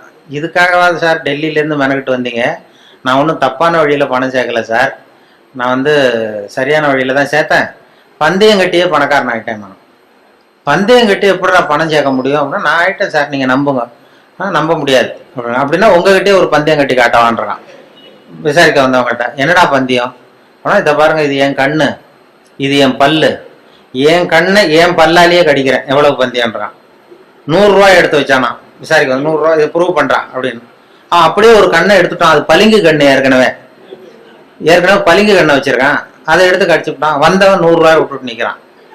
விசாரிக்க வந்தவன் உடனே கூட வந்தவனுக்கு கோவம் வந்துட்டுது. டேய், அவன்கிட்ட என்னடா ஏமாந்துக்கிட்டு இருக்க, அவன்கிட்ட உனக்கு விசாரிக்க தெரியல, நீ விளையாடா நான் கேட்கறேன்னு சொல்லி, டே இப்படிலாம் பண்ணக்கூடாதா, நாங்கள் டெல்லியிலேருந்து மெனக்கிட்டு இதுக்காக வந்திருக்கோம், எப்படிடா பணம் சேர்த்த என்கிட்டயாவது சொல்லு அப்படிங்க. நீங்கள் அவரை விட கொஞ்சம் புத்திசாலியாக தெரியுது சார், அதனால் நீங்களாவது நம்புங்க, நான் பந்தயம் கட்டி தான் பணம் சேர்த்தேன்றேன். நம்ப முடியாதுன்றான். அப்படின்னா உங்ககிட்ட இன்னொரு பந்தயம் கட்ட வேண்டாம். வேண்டாம்ப்பா, என்ன என் ஆளை தான் ஏமாத்தி விட்டியே. இல்லை சார், அவர் வந்து கண்ணு பளிங்கு கண்ணு, அதனால தெரியாது, இந்த கண்ணு பளிங்கு கண்ணுங்கிறது தெரியாது, அதனால ஏமாந்துட்டார். நான் இப்போ உங்ககிட்ட கட்டுறது நெஜங்கண்ணு, இது வந்து நெஜங்கண்ணு, பளிங்கு கண்ணு கிடையாது, இதை கடிக்க முடியும் அப்படின்றான். அவன் ஒரு 100 ரூபாய் எடுத்து வச்சான். அப்படியே பல்செட்டை கேட்டான், தனியா கேட்டு கடிச்சு விட்டான். அதையும் விட்டுட்டு 2 பேரும் அப்படியே அலண்டு போயிட்டாங்க. விசாரிக்க வந்தவன் வந்து, நீ மேற்கொண்டு அவன்கிட்ட பேச பேச நம்ம பணம் தான் போய்கிட்டு இருக்க, அவன்கிட்ட நாம வந்து அவன் பணம் எப்படி சேர்த்தான்னு கண்டுபிடிக்கிறதுக்கு வந்திருக்கோம், நாம வந்து அவனை இன்னும் கோடீஸ்வரன் ஆக்கிட்டு இருக்கோம். இதுக்காகவா மெனக்கிட்டு டெல்லியில இருந்து நம்மளை அனுப்புனாங்க. இது சரியா வராதுடா, இனிமே அவன்கிட்ட பேச்சு கொடுக்காத, ஒதுங்கி வந்து டெல்லிக்கு போறதுக்கு டிக்கெட்டுக்கு பணம் இருக்கா பாடுறா அப்படின்றான். எண்ணி பார்த்து சரியா இருக்கு, கரெக்டா இருக்கு, இன்னும் ஒரு பந்தயம் கட்டினோம்னா போச்சு, சரியா போகும், அதனால இப்ப இருக்கிறது சரியா இருக்குன்றாங்க. அப்படின்னா அவன்கிட்ட மேற்கொண்டு விசாரிக்காத, நம்ம போய் நம்ம தலைவர்கிட்ட சொல்லிடுவோம், டெல்லிக்குன்னு நாங்கள் போயிட்டு வரோம் சார், ரொம்ப தேங்க்ஸ், நீங்கள் அப்படியே இருங்க சார், சௌக்கியமா இருங்கன்னு சொல்லிட்டு, ஏன் சார் கொஞ்சம் இருந்து சாப்பிட்டு போங்களேன்றாங்க. அதெல்லாம் வேணாம் சார், நீங்கள் மறுபடியும் ஏதாவது பேச்சு வரும், மறுபடியும் பந்தயம் கட்டுவீங்க, நாங்கள் போயிட்டு வரோம், நாங்கள் பார்த்துக்குறோம் சார், நீங்கள் போயிட்டு வாங்கன்னு ரொம்ப மரியாதையாக அவனை விட்டுட்டு போயிட்டாங்க. 2 பேரும் போய் டெல்லியில் இந்தியாவுக்கே தலைமை அதிகாரி அவர்கிட்ட போய் சொல்லிட்டான், சார் அவன் தமிழ்நாட்டுக்கு போனோம், தமிழ்நாட்டில் போய் அவன் எப்படி பணம் சேர்த்தானா பந்தயம் கட்டியே பணம் சேர்த்தேன்னு சாதிக்கிறான் சார், அது மட்டும் இல்லை எங்ககிட்ட ஒரு 200 ரூபாய் பிடிங்கிட்டு விட்டான் சார். ஆனால் அவருக்கு கோவம் வந்துட்டு தான், எத்தனை பேரா இருக்கீங்க இந்த இந்தியாவெல்லாம், நீங்கள்லாம் ஒரு பெரிய அதிகாரியா, ஜூனியர் ஆஃபீஸர்ஸ் எத்தனை பேர் இருக்கீங்க இந்தியா பூரா விசாரிக்கிறதுக்கு, நம்ம ஆஃபீஸ்லன்னா 30 பேர் இருக்கோம் சார். ஆனால் 30 பேரையும் இங்கே கூப்பிட, உங்களுக்கு ட்ரைனிங் கொடுக்கணும், உங்களுக்கு அனுபவம் பத்தாது, நான் இந்தியாவுக்கே தலைமை அதிகாரி, அனுபவம் ஜாஸ்தி, உன்ன மாதிரி இருக்கிற 30 பேர் இங்கே கூப்பிட்டு ஹாலில் உட்கார வை, ஜூனியர் ஆஃபீஸர்ஸ், நான் வந்து ட்ரைனிங் கொடுக்கணும், உங்களுக்கு பயிற்சி பத்தாது, ஒரு ஆள் போய் தமிழ்நாட்டில் அந்த ஆளை கூப்பிட்டுவாங்க, இங்கே அவனையே கூப்பிட்டுவாங்க, இந்த கோடீஸ்வரனை வர்ற வரைக்கும் அவன்கிட்ட பேச்சு கொடுக்காதீங்க, இப்போ ஏதாவது வர்ற வழியிலே பந்தயம் கட்டுவான், ஏதாவது சைகையிலேயே கூப்பிட்டு வந்துருங்கன்னு ஒருத்தர் அனுப்பிச்சார். ஒருத்தன் வந்து மெதுவாக ரொம்ப சாமர்த்தியமாக அவன்கிட்ட எது கேட்டாலும், இல்லை சார் எல்லாம் அங்கே போய் பேசிக்கலாம் வாங்க, எதுக்கு சார் கூப்பிட்டு போறீங்கன்னா, அதெல்லாம் அங்கே போய் பேசிக்கலாம் சார், நீங்கள் ஒன்றும் வாங்கன்னு மெதுவாக பேச்சு கொடுக்காம கொண்டு போய் டெல்லியில் இது மாதிரி மேடையில் நிறுத்தி அந்த பெரிய இந்தியாவுக்கே தலைமை அதிகாரி உட்காந்துருக்கார். இவன் நிற்கிறான், இந்த 30 பேர் ஜூனியர் ஆஃபீஸர்ஸ் உட்காந்துருக்காங்க, அவங்களுக்கு ட்ரைனிங் கொடுக்குறாரு அவர். இதை பாருப்பா, நான் வந்து இந்தியாவுக்கே தலைமை அதிகாரி, நான் நினைச்சேன்னா உன் தண்டனையை குறைக்க முடியும், உனக்கு வந்து உன்னை அப்ரூவராக கூட மாற்றிடுவேன், அந்த அதிகாரம்லாம் என்கிட்ட இருக்கு, அதனால என்கிட்ட சொல்லிடு எப்படி பணம் சேர்த்தேன் அப்படிங்கிறார். சார் நீங்கள் வந்து இந்தியாவுக்கே தலைமை அதிகாரி, உங்களுக்கு அனுபவமும் ஜாஸ்திங்கிறத நான் புரிஞ்சுக்கிட்டேன், வயசும் ஜாஸ்தி, அதனால நீங்களாவது நம்புங்க சார், நான் பந்தயம் கட்டி தான் பணம் சேர்த்தேன். அங்கேயும் நம்ப முடியாதுரா அப்படின்னா உங்ககிட்ட ஒரு பந்தயம் கட்டிட்டோமான்றான். நான் இந்தியாவுக்கே தலைமை அதிகாரா அப்படின்னா, இருக்கட்டும் சார், நான் ப்ரூவ் பண்ண வேண்டாமா உங்களுக்கு? வேண்டாம் சார், அது எங்க அதிகாரியை தான் ஏமாத்தி விட்டியடா எங்க 2 பேரை அப்படின்னா. அப்போ அவர் சொன்னானா, இவன் அது இல்லை சார், உங்க அதிகாரிகள் ஏமாந்தது என் உடம்ப பத்தின ரகசியம், நான் வந்து பளிங்கு கண்ணு வச்சிருந்தேங்கிறது அவருக்கு தெரியாது, ஏமாந்து போனார். நான் பல் செட்டு கட்டியிருந்தேங்கிறது தெரியாது, அதனால இவர் ஏமாந்து போனார். இப்ப நான் உங்ககிட்ட பந்தயம் வைக்கிறது வந்து என் உடம்ப பத்தின ரகசியமே வேண்டாம், உங்க உடம்ப பத்தின ரகசியம். இவரு அசந்தார், என் உடம்புல என்னடா ரகசியம்னார். ஒன்றும் இல்லை சார், முதுகுல இடுப்பு கிட்ட 1 ரூபா அகலத்துக்கு கருப்பா ஒரு மச்சம் இருக்கு, உங்களுக்கு கருப்பா ஒரு மச்சம் முதுகுல இடுப்பு கிட்ட இருக்கு. அவருக்கு இல்லைன்னு நல்லா தெரியும், அதனால சுத்தமா இல்லடா சார், நேத்து வரைக்கும் இல்லை சார், இந்த நிமிஷம் இருக்கு அப்படின்றான். அவரு அசந்து போய் ஒரு 100 ரூபாய் எடுத்து வச்சார், இது ப்ரூவ் பண்றான். இவனும் ஒரு 100 ரூபாய் எடுத்து வச்சுட்டு சட்டை கேட்டுங்க சார் கேட்டி காட்டுறாரு, மச்சம் இல்லை, இவன் தோத்து போட்டான், மச்சம் இல்லை அவருக்கு. உடனே அந்த பெரியவர் அதிகாரி 200 ரூபாய் எடுத்து வச்சுக்கிட்டு, தோழர்களே உங்களுக்கு அனுபவம் இல்லை, அதனால உங்களை ஏமாத்திட்டான். எனக்கு அனுபவம் ஜாஸ்தி, இப்போ என்கிட்ட அவன் ஏமாந்துட்டான். இப்போ இந்த பந்தயத்தில் எனக்கு 200 லாபம்னாரான் பெரியவர். அப்போ இவன் எங்கேருந்து போனோம், இவன் மெதுவாக ஆரம்பிச்சிருக்கான். சார் ஐயா, நீங்கள் சொல்கிறது சரி, ஒரு 200 இந்த பந்தயத்தில் உங்களுக்கு லாபம் தான், ஆனால் இதே பந்தயத்தில் எனக்கு 2900 லாபம் சார்ன்றான். என்னடா பண்ண அப்படின்னு கேட்டிருக்காரு. உங்களுக்கு தெரியாம இந்த 30 பேர்கிட்டையும் தனித்தனியா ஒரு பந்தயம் கட்டியிருக்கேன். என்ன பந்தயம்டா கட்டினேன்? ஆனா அது ஒண்ணும் இல்ல, உங்க எல்லாரும் முன்னாடியும் உங்க மேல் அதிகாரியை சட்டையை கேட்ட வைக்கிறேன்.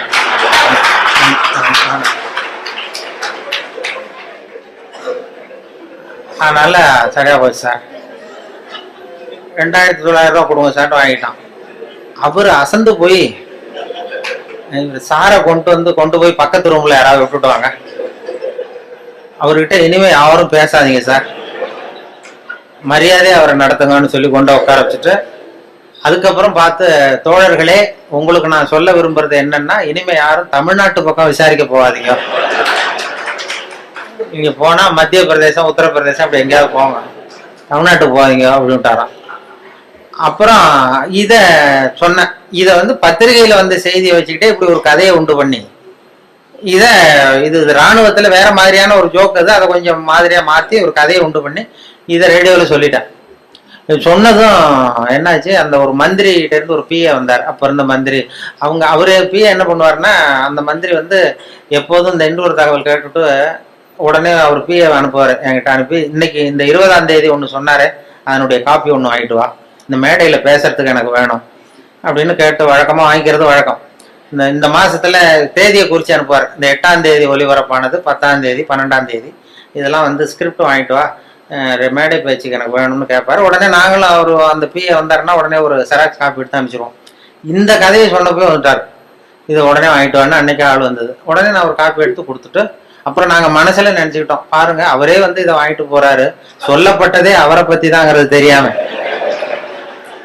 அப்படின்னு சொல்லி அதை வேடிக்கை வச்சோம். இந்த விஷயத்த நீங்க வானொலியில ஒளிபரப்புறதுக்கு பெரிய சொல்லவே கூடாது. ஒரு தனி மனிதரையோ யாரையும் கேவலப்படுத்தக்கூடாது, கிண்டல் பண்ணக்கூடாது. அது வானொலியில சொல்றதுக்கு அனுமதி கிடையாது. எங்களுக்கு மெமோ கொடுத்துருவாரு அதிகாரி, அப்படி ஏதாவது தப்பா ஒருத்தரை கேலி பண்ணோம்னா. ஆனா இதை ஒண்ணுமே பண்ண முடியல அவரால். இது யாரையும் குறிப்பிட்டு தனிப்பட்ட முறையில யாரையும் சொல்லல அப்படிங்கிறதுனால இது எனக்கு ஒரு மெமோவும் கொடுக்கல, என்ன திட்டமும் இல்லை, அது தப்பு கண்டுபிடிக்கவும் இல்லை. அது காரணம் என்னன்னா, அதுல உள்ள அந்த கதை அம்சமும் நகைச்சுவையும் தான். அந்த வேடிக்கையும் அந்த கதையும் சேர்ந்துட்டுதுன்னா ஒரு இடத்துல சொல்லக்கூடாத விஷயத்த கூட சொல்ல முடியுதுன்னு பாருங்களேன். அதான் அனுபவம், அது நகைச்சுவைக்கு உள்ள மரியாதை. அப்படி நிறைய இதை சொல்லியிருக்கிறோம். சொல்லி அந்த எல்லா சப்ஜெக்டுக்கும் ஒவ்வொரு கதையை உண்டு பண்றது. கோவப்படம், சினம் தவிர்த்தல் அப்படின்னு ஒண்ணு, அப்புறம் சகிப்புத்தன்மை, இப்படி எல்லாத்துக்கும் ஒரு கதையை உண்டு பண்ணி சொல்றது வழக்கம். சினம் தவிர்த்தல்னா அந்த வேதாத்திரி மகரிஷி அவங்க அதுல சினம் தவிர்த்தல்னு ஒரு பயிற்சியை கொடுப்பாங்க. அது மாதிரி என்ன, இப்போ நான் வேதாத்திரி மகரிஷியினுடைய 95வது பிறந்த நாள் கூப்பிட்டுருந்தாங்க. அந்த ஆழியாருக்கு போயிட்டு வந்தேன் போன ஒரு 10-15 நாள் முன்னாடி. அப்போ எனக்கு ஒரு 15 வருஷத்துக்கு 10 வருஷத்துக்கு முன்னாடியே ஒருத்தர் சென்னையில் கூப்பிட்டார். சார், சினம் தவிர்த்தல்னு பயிற்சி நடத்துகிறோம், வாழ்க வளமுடன் அந்த வேதாத்திரி மகரிஷி, நீ கோவப்படாமல் இருக்கிறது எப்படின்னு பேசணும்னு என்னை கூப்பிட்டார். நான் சொன்னேன், நான் பயிற்சிக்கு வேணா வரேன், பேசுறதுக்கு வேண்டாம், எனக்கு பயிற்சி கொடுங்கன்னு. இல்லை சார், பயிற்சிலாம் நாங்கள் கொடுக்குறோம், நீ பேசிட்டு போ அப்படின்னாங்க. சரின்னு போய் நான் எனக்கு தெரிஞ்ச மாதிரி நான் ஒரு கதையை சொல்லிட்டு வந்துட்டேன். இது மாதிரி சினம் தவிர்த்தெல்லாம் எல்லாருக்கும் கோவம் வரும், ஒருத்தர் ஒரு மாதிரி பண்ணுவாங்கன்னு சொல்லி ஒரு கதையை உண்டு பண்ணி, ஒரு மீனம்பாக்கம் ஏர்போர்ட்ல ஒரு ஜப்பானுக்கு போக வேண்டிய பிரயாணி லக்கேஜோட இருக்காரு. இந்த லக்கேஜை வாங்கி பிளேன்ல ஏற்றக்கூடிய தொழிலாளிகிட்ட அவர் அடிக்க போறாரு, சண்டைக்கு போறாரு, பெரிய மனுஷன். அவன் பதிலுக்கு முகம் சொல்லிக்கவே இல்லை, சிரிச்சுக்கிட்டே சரி சார் சரி சாருங்கிறான். இவர் அடிக்க போறாரு, திட்டுறாரு, கண்ணாமண்ணு பயிறாரு, கோவப்படுறாரு. அவனுக்கு கோவமே வரல. இவர் லக்கேஜை வாங்கி பிளேன்ல தொழிலாளி இவர் பாட்டு திட்டினாரு, அவன் சிரிச்சுக்கிட்டே சரி சரி சரின்னா கடைசியில லக்கேஜ் வாங்கிட்டு போயிட்டான். அப்புறம் பிளேன் வந்தது, அப்புறம் பிளேன்ல ஏறி இவரும் போயிட்டார். இதை பார்த்துக்கிட்டே ஒரு பேராசிரியர் உட்காந்துருக்காரு, சினம் தவிர்த்தல் பேராசிரியர். உடனே ஓடி போய் அந்த தொழிலாளியை கூப்பிட்டு வந்தார். இதை பாருப்பா, நாங்கள்லாம் சினம் தவிர்த்தல்னு பயிற்சி முகாம்லாம் நடத்துறோம், கோவப்படக்கூடாதுன்னு. உனக்கு கோவமே வரலையே, நீ எங்களுக்கு வகுப்பு நடத்தலாம் போல இருக்க. அந்த பெரிய மனுஷன் அவ்வளவு திட்டுனா, நீ பதிலுக்கு உன் முகம் சொல்லிக்கவே இல்லை, சிரிச்சுக்கிட்டே இருந்தே, அது எப்படி உனக்கு கோவமே வரலையான்னார். இப்போ அவன் சொன்னான், அப்படி இல்லை சார், மனுஷன்னு பிறந்தா கோவம் வரத்தான் செய்யும், அது அவங்கவுங்க பாணியில் அவங்கவுங்க டீல் பண்ணுவாங்க, அவ்வளவுதான். உனக்கு கோவம் வந்ததா அவர் திட்டும் பொழுது அப்படின்னா வந்தது சார், எனக்கு கோவம் வந்தது. முகத்துல தெரியலையே அப்படின்னா அது தெரியாது சார் அப்படின்றான். இப்போ எப்படி அதை சமாளிச்சா எப்படி டீல் பண்ணேன்னு கேட்டிருக்காரு. அது வேற ஒண்ணும் இல்லை சார், அந்த அந்த பிரயாணி அவர் வந்து ஜப்பான் போயிட்டு இருக்காரு, அவர் லக்கேஜ் எல்லாம் அமெரிக்கா போயிட்டு இருக்கு.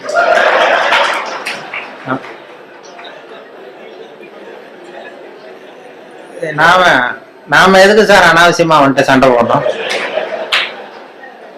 அதெல்லாம் வந்து ஒரு ஒரு டென்ஷன் ஆகக்கூடாது சார், அனாவசியமா டென்ஷன் ஆகக்கூடாது சார் அப்படின்னு சொல்லிட்டு இதை அவங்க கூட்டத்தில் நான் பேசிவிட்டு வந்துட்டேன். அந்த சினம் தவிர்த்தல் பயிற்சி முகாமில் இதை போய் நான் பேசிட்டு வந்துட்டேன் 10 வருஷத்துக்கு முன்னாடி. அதுக்கப்புறம் இன்னை வரைக்கும் அவங்க கூப்பிடுறதே இல்லை என்ன,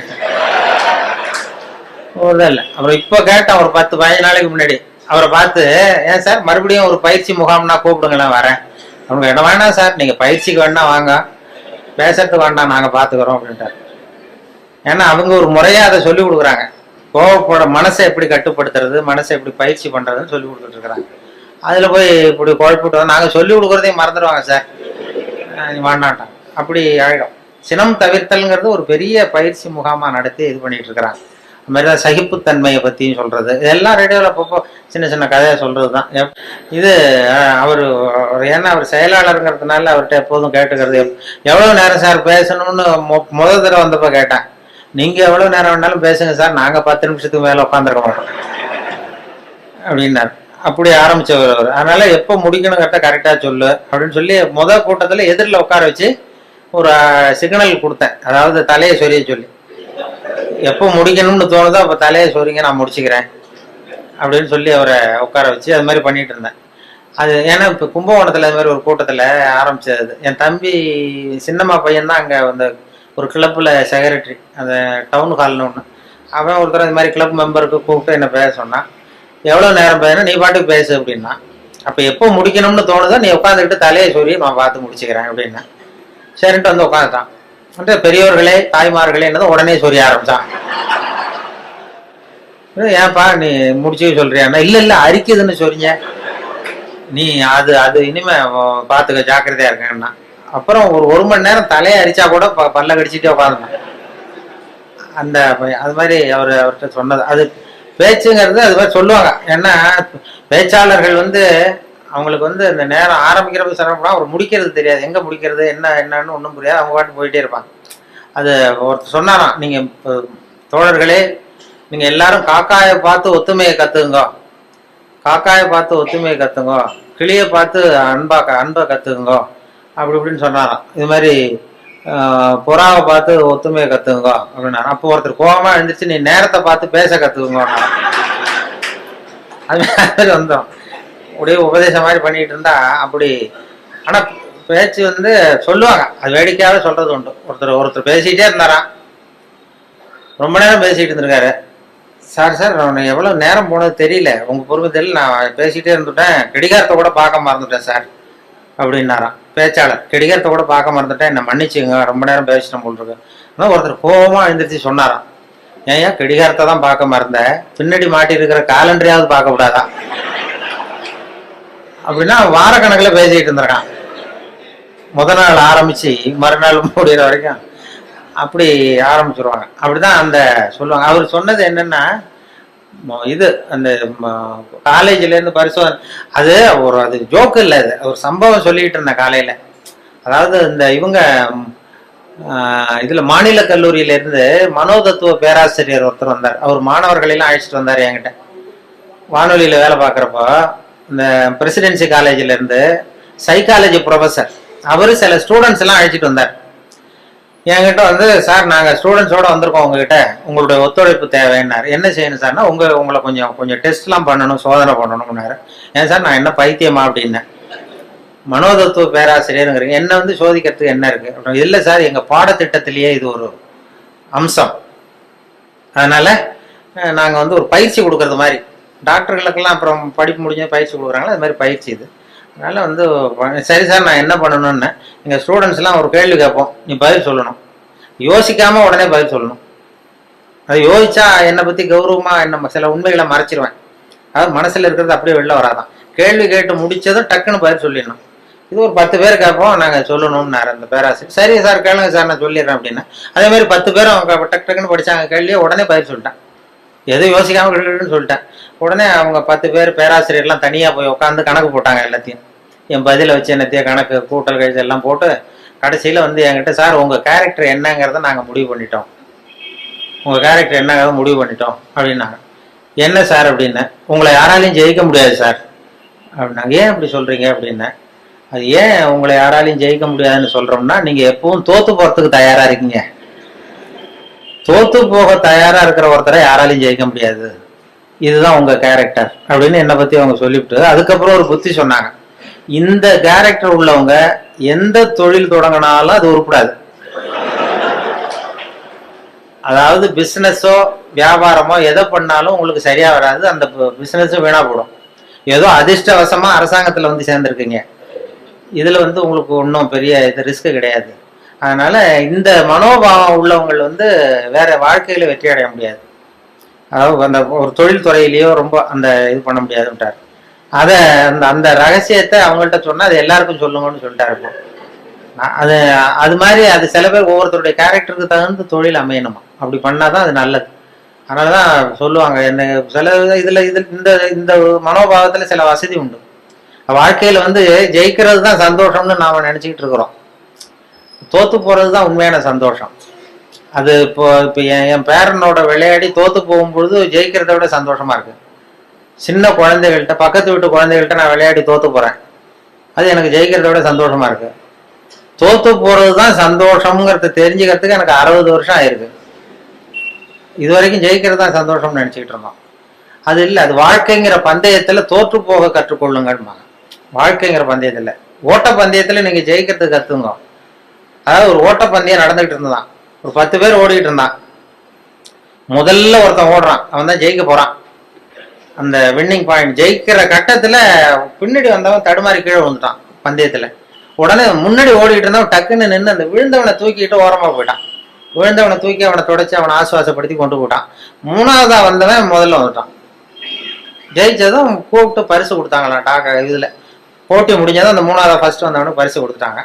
அப்புறம் இந்த முன்னாடி வந்து இவனை தூக்கிட்டு போனான்ல, அவனை கூப்பிட்டு அவனுக்கு ஒரு பரிசு கொடுத்தாங்களாம். கொடுத்துட்டு அவர் சொன்னாராம், அந்த பரிசு கொடுத்தவர், அவன் ஓட்ட பந்தயத்துல அவன் ஜெயிச்சுட்டான், ஆனா வாழ்க்கைங்கிற பந்தயத்துல நீ தான் ஜெயிச்சிருக்கிற, இதுதான் உண்மையான வெற்றி. நீ தோத்து போறதுதான் உண்மையான வெற்றி. உன்னுடைய தோல்வி தான் வெற்றிக்கு காரணம். உன்னுடைய தோல்வியை பாராட்டுகிறோம் அப்படின்னு சொல்லி பாராட்டினாங்களாம். அப்படி அந்த தோல்வி கூட நமக்கு மகிழ்ச்சி, அந்த நுணுக்கமா அது தத்துவார்த்தமா புரிஞ்சிக்க வேண்டிய விஷயம். அந்த இப்ப விட்டு கொடுத்துக்கிறது நல்ல பெரிய மனப்பான்மை நல்லதுதான்னு போதனை பண்ணுவான். ஒரு ஓட்டப்பந்தயத்துல பின்னாடி வர்றவனுக்கு விட்டு கொடுத்துருவோமா, நீ போடா முன்னாடி, விட்டு கொடுக்கறது தான் நல்லதுன்னு சொல்றாங்க, நீ முன்னாடி போனா மெதுவா வரேன்னு சொல்ல மாட்டோம்.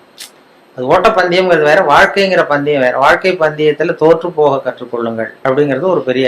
அதே மாதிரி சகிப்புத்தன்மை இதெல்லாம் சொல்லுவாங்க. சகிப்புத்தன்மைங்கிறது இன்டர்நேஷனல் இயர் ஆஃப் டாலரன்ஸ் அப்படின்னு கொண்டாடினாங்க. சர்வதேச சகிப்புத்தன்மை ஆண்டு 1995. அப்ப ரேடியோவில் இது மாதிரி சகிப்புத்தன்மையை பத்தி நீ ஒரு இது சொல்லணும்னு சொல்லி சொன்னாங்க. இங்க டைரக்ட் அப்பப்போ சொல்லுவாரு, அப்பப்போ ஒரு ஆர்டர் போடுவார், இன்னைக்கு இதை பத்தி சொல்லு, இன்னைக்கு அதை பத்தி சொல்லணும். அந்த கருத்தை வாங்கிட்டு கதையை வழக்கம் போல கதை ஒன்று பண்றதுதான். அது ஒரு டாக்டர் உட்காந்துருக்கிறாரு இந்த ரூம்ல, அவர் ரூம்ல டாக்டர் உட்காந்துருக்காரு. வெளியில பெஞ்சு போட்டிருக்கு வரிசையா, அதுல 40 பேர் வந்து உட்காந்துருக்கான். 40 பேரும் டாக்டரை பார்க்கறதுக்கு. 40 பேர் சட்டையும் கட்டி பக்கத்துல வச்சிருக்கான். 40 பேர் வாயில 40 தெர்மாமீட்டர் இருக்கு. இது எதுக்கு வந்தான்னு தெரியல. எல்லாரும் தெர்மாமீட்டரோட வரிசையா உட்காந்துருக்காங்க. அப்போ ஒருத்தன் செவுத்துல ஆணி அடிக்கிறதுக்கு காலண்டர் மாட்டுற ஆணி அடிச்சுட்டா விரல் நசுங்கி போச்சு அதே தெருவில். சரி நம்ம தெரு டாக்டர் தானேன்னு ஓடி வந்து நர்ஸை மாட்டேன், நர்ஸு இது சிஸ்டர் இதில் ஏதாவது மருந்து போடுங்கன்றான். இதில் மருந்து நீ 41வது ஆளா உட்காருன்னு இருக்கு. இல்லையே நான் விரல் தானேன்னு இருக்கான். அதெல்லாம் கேட்காத உட்காருன்னு உட்காந்தான்.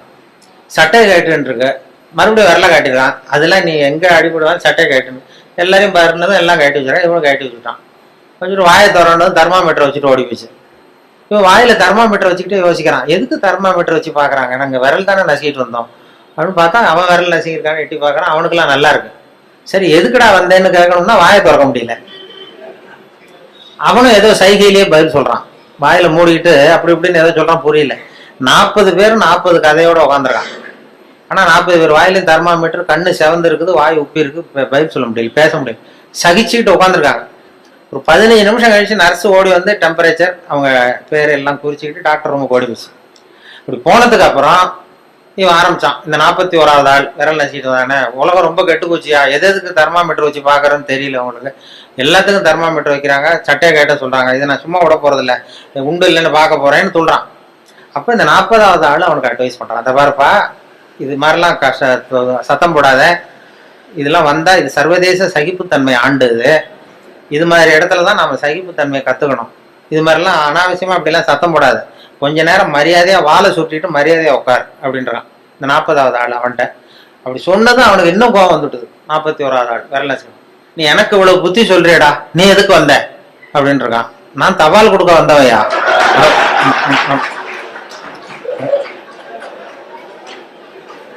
தினப்படி வருவேன் சட்டையை கேட்ட சொல்லுவாங்க, நான் கேட்டு வைப்பேன், தெர்மாமீட்டர் வச்சு பார்ப்பாங்க, அதுக்கப்புறம் எடுத்துட்டு போனது மறுபடியும் சட்டையை மாட்டிக்கிட்டு நான் பாட்டு தபால் கொடுத்துட்டு போயிடுவேன். இதுல என்ன கெட்டு போயிட்டோம், எல்லாரும் சகிப்புத்தன்மையை வளர்த்துங்கப்பா எல்லாரும் அப்படின்னு சொல்லிட்டு போனாங்களாம். அது மாதிரி இது மாதிரி சந்தர்ப்பத்தை எல்லாம் நீங்க அதை வளர்த்துக்கலாம், சகிப்புத்தன்மை வளர்த்துக்கிறது, சிரிக்க கத்துக்கிறது அப்படின்ட்டு. அதனால இன்னும் நேரமும் ரொம்ப ஆயிருக்கும்னு நினைக்கிறேன். இன்னும் ரொம்ப அது மாதிரி அந்த சொல்லுவாங்க, ஒரு பேச்சாளர் ரொம்ப வேகமா எங்கேயோ போயிட்டு இருந்தாராம், வேகமா வந்துட்டு இருந்தாராம். வரும்பொழுது ஒரு சிங்கம் வழி மறிச்சுதான், நான் உன்னை சாப்பிட போறேன் இருக்கு சிங்கம். ஐயோ நீ என்னை சாப்பிடாத, நான் ஒரு முக்கியமான கூட்டத்துல பேச போயிட்டு இருக்கேன் அப்படின்னாராம். ஐயோ அதெல்லாம் முடியாது, எனக்கு பசி தான் முக்கியம் இருக்கு சிங்கம். நீ என்ன அவ்வளவு நல்லா பேசுவியா அப்படின்னு தான் சிங்கம் அந்த பேச்சாளர். ஐயோ அதை ஏன் கேட்குற, நான் பேச ஆரம்பிச்சேன்னா கேட்கறவங்க அப்படியே மயங்கி விழுந்துருவாங்க, நீ இங்கேயே பேச, நான் மயங்கி விடுறேன் நான் பார்ப்போன்றது சிங்கம். அங்கே ஆரம்பிச்சாரு, பெரியவர்களே தாய்மார்களேன்னாரு, உடனே கரகரன்னு சுத்தி விழுந்துட்டு அப்படியே மயக்கம் போட்டு விழுந்துட்டுதே. ஆஹா இதுதான் நேரம் நம்ம தப்பிக்கிறதுன்னு மெதுவா பாம்பு மாதிரி நெளிஞ்சு போனாராம். எழுந்திரிச்சு ஓடனா அந்த அதிர்ச்சியில அவன் முடிச்சுக்கிட்டான்னா மயக்கம் தெளிஞ்சிரும்ல, அந்த சிங்கத்துக்கு மயக்கம் தெளிஞ்சிரும். அதனால மெதுவா நழுவி அப்போ கொஞ்சம் தூரம் போய் எழுந்திரிச்சு ஒரே ஓட்டமா ஓடி போட்டான். ரொம்ப தூரம் ஓடுறான், வேருக்கு உழுது மூச்சு வாங்குது, சிங்கம் பின்னாடி துரத்துதா அங்கேயே கிடக்கான்னு திரும்பி பாக்குறது கூட தைரியம் இல்லை, அவ்வளவு தூரம் ஓடி போயிட்டான். ரொம்ப தூரம் போய் ஒரு இடத்துல மூச்சு வாங்க நின்று திரும்பி பார்த்தான், சிங்கம் அப்படியே கிடக்கா, என்னென்ன மூச்சு வாங்குது வேற தொழுது பார்த்தா சிங்கம் அப்படியே கிடக்கு, மயங்க விழுந்தது எழுந்திரிக்கவே இல்லை, அப்படியே கிடக்கு. இவன் அங்க இருந்து அந்த சிங்கத்தை பார்த்துட்டு மனசுல நினைச்சுக்கிட்டானா, நல்ல வேளை நம்ம பேசினதை கேட்டுவிட்டு அந்த சிங்கம் மயங்கி விழுந்ததுனால நாம தப்பிச்சோம் அப்படின்னு அவன் நினைச்சுக்கிட்டானா.